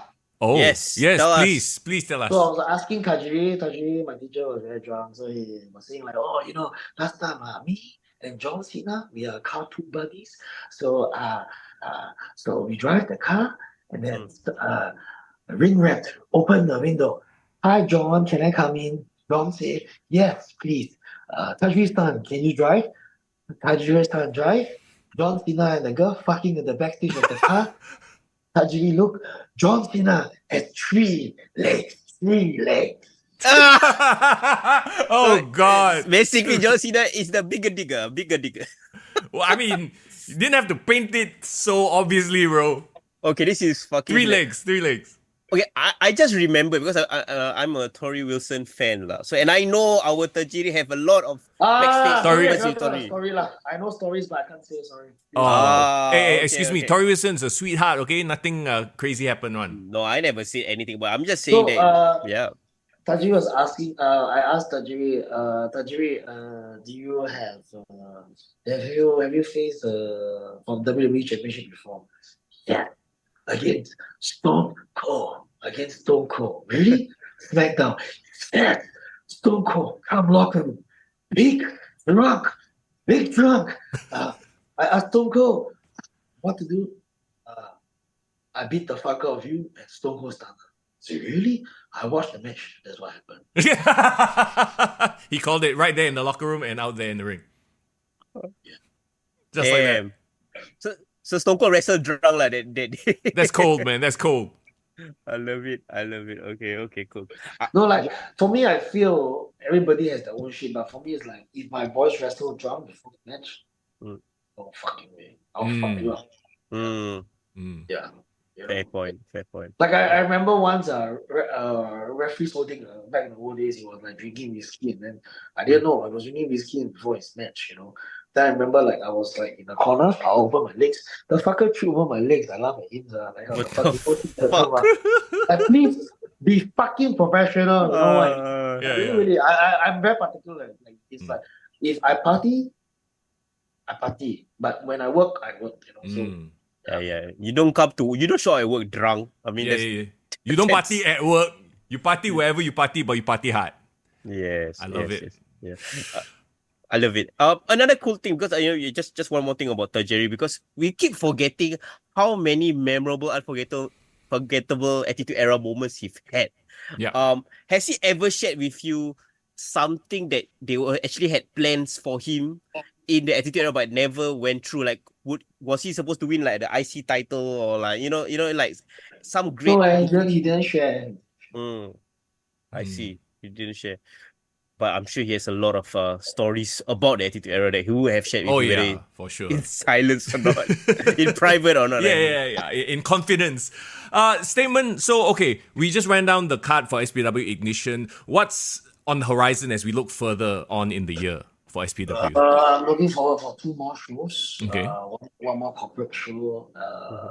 Maybe a couple of Siamtu shows where I get $1,000 for one match, or like I hope some girls will support like Aiden Rex, good looking kid. Maybe Dani Dama, I don't know. But I mean, money it's okay. I just want everyone to make money. I want everybody to grow. So yeah, I just want to see whether I can make a pro wrestling in Singapore a full-time thing for my boys. Nice. I see. Any other projects that you're looking forward to in terms of for yourself? I don't know, man. Like, if I can do some YouTube stuff, I'll do some YouTube stuff. But like a few years ago when I had my case and shit, and then you know what? I was supposed to be the face of MediaCorp programming called My Body Bone Masher. Oh yeah. Yes, I remember. You know, this you're gonna share it up because I'm still fucking pissed with the fact that they are doing this to me. Right? I was supposed to be the face of the program, like main event, like my face and everything, just because they didn't get the facts right and everything. Right? They animated my face. They didn't want to credit me for everything. Wow. And they didn't want to pay me initially. They wanted to cut half of my salary. And it was like $20,000 thing. Damn. Wow. Can you feel how much anger I have? Yeah, that's great. And they put out the show in the end, right? And they didn't with an animated face, Yes. Oh my goodness. Damn. This is why nobody watches MediaCorp. That's why I don't promote the fucking show only now. Because I believe that people should watch this show. And you know what the Channel 5 censors did? They cut out the wrestling part. They say it's violence. Like the kids do the wrestling, right? They say it's violence. And the kids, right, are very, very talented individuals. So I feel sorry for them. Yeah, their scenes, right? It's all their scenes and all the work they did in the ring. Yeah, that's crazy. So how do I feel? So technically, I can say I can be a TV star, I can be a movie star, but I mean, I'm just proud because MediaCorp, when they first saw me, they say like, does he even need a casting? Like, obviously, do I do any casting? No. Yeah, like he's literally the part, the guy. I am Bone Masher. I love it. Well, there's more things, there's more TV productions out there. It's not just MediaCorp. I'm pretty sure, whether it's Netflix Singapore, like HBO. I don't know. Not many people want to hire a bad boy like me. Be my bad boy. But the thing is, if nobody wants to do it, I do it on my own. YouTube. That's the beauty of YouTube, of TikTok, all these social media platforms, right? If you have good content, people will watch it. OnlyFans? Oh, wow. It's been brought up like 3 times today. What are you shitting? Yeah. Are you testing the waters? The signs are there, bro. Okay, if we get enough comments in the comment section saying, yes, we want Statements OnlyFans, then maybe got chance, is it? Yes. Oh, there you go. It's a tease. Doesn't matter. Money is money. It's all good. Yeah, man. Money can come from anywhere. You will never know where it comes from. So always be ready to take it. Absolutely. So, sometimes, if the money drop on the mud, you pick up the money and you take a bowl of water and then you wash the money. That's clean money already, There you go. Jokes. But you love know, it. Singaporeans very sensitive, lah. You know, That's sensitive. this is the world of pro wrestling. It's kayfabe. It's a work, bro. It's a work. Oh no. Okay. No, wrestling is real. People are fake. That's what I always say. Oh, shit. But you know what is I real? love it. You know what is real? You can't deny it. Mm-hmm. Money. Yes, Mm-hmm. absolutely. As long, okay. You know, let me. Can I share a story? Yeah, of course. So, He is going to take something from his. I was going back from Malaysia, lah. So I was going from Malaysia. Then I was in the car. I was with my girlfriend, and then suddenly they want to check for vapes, lah. Then I'm like, oh, sorry, I don't know, I don't know, I have vape in my bag. Then they say like, oh, you got to declare right now. I said, oh, declare no right now. Then there is uncle, hey, look. Then he see my cash bag. Then because I haven't bank in, so I haven't cash, right, Right. Okay. So I slightly exceeded the amount, lah. So what he did was he opened my wallet, then he counted cash. Then he was saying how come you have Oh my. American dollars. Yeah. Oh, there you go. There you go. Japanese yen. The yen. Japanese yen. Then Singapore dollars. You literally a currency exchange. Then Malaysian ringgit. Malaysian ringgit. Right. So I said, I don't know because I want to bank in. I'm a professional wrestler because I need to pay people in a different currency. I travel overseas. Yeah. Oh, you exceeded the amount. We're going to bring you to the office. Then I'm like, okay, I went to the office. Then I just declare. Seriously, what? It's just, I have valid reasons for bringing cash. Yeah. Chill the fuck out, uncle. It's spoil my mood, seriously. Yeah, because I think there's a minimum amount, the moment you hit that amount, you have to maximum, kind of declare, right? Yeah, cash that you're carrying, right? Yeah. I mean, seriously, what's the big deal? I could carry cash. I don't like to put in bank account, so I don't trust the banks after what the banks did to me. So I mean, you get what I mean? Yeah, absolutely. So okay never mind but it's just angry and humiliating as well because my girlfriend was there as well. In a world, in an era of digital money and transfers, you can transfer easily, right? This idea of not being able to bring X amount of cash into countries is a bit silly, a bit outdated, lah. I think we can all agree. Yeah, correct. Yeah. That's why I need to stop talk. I need to start to talk to Lady Killer about Bitcoin, Ethereum. That's why we gotta get that collab. That collab needs to come in. Crypto collaboration. Yeah, I tell you, Rolitos. Bro, Bitcoin and Ethereum doing well now. I'm just telling you first because I have but my Rolex is also doing well. So if anybody wants to buy, then speak to the statement, right? DM the statement. Pasar malam. Statement, it's always a joy chatting with you, man. Thank you so much for spending your time with us, especially on a Saturday morning. I know you're a busy guy. You're gonna go hustle and make more of that cash money. So cash money hero, so I can wear another Rolito or have some tattoos. By the way, guys, this is Saturday morning, and he's in his mood. Morning. I'm it. here trying to drink a tea, I don't know if you had your coffee or not. This fella over there drinking Ichiban. See, all three different drinks. That's why. Yeah. All right, everybody cheers. Coffee. Everybody cheers. Cheers. Cheers. All right. Oh my God. Yeah. Once again, thank you so much for spending your time with us. Is there anything else you want to shout out and say to the fans or the haters or whatever? Just throw something out there in the universe. I just want to say to all the haters that think that pro wrestling is fake, that think that, the statement is fake. Shut the fuck up. Shut the fuck up. If you can even fucking do push-ups, 100 push-ups, and you can beat me, I'll give you $1,000 in cash. But if you can't, just shut the fuck up. There you go. Just get the fuck out of my face. Don't waste my time. When the dog keep barking at the tiger, the tiger flinch. Tiger Awesome. Once again, SPW Ignition happening this Friday.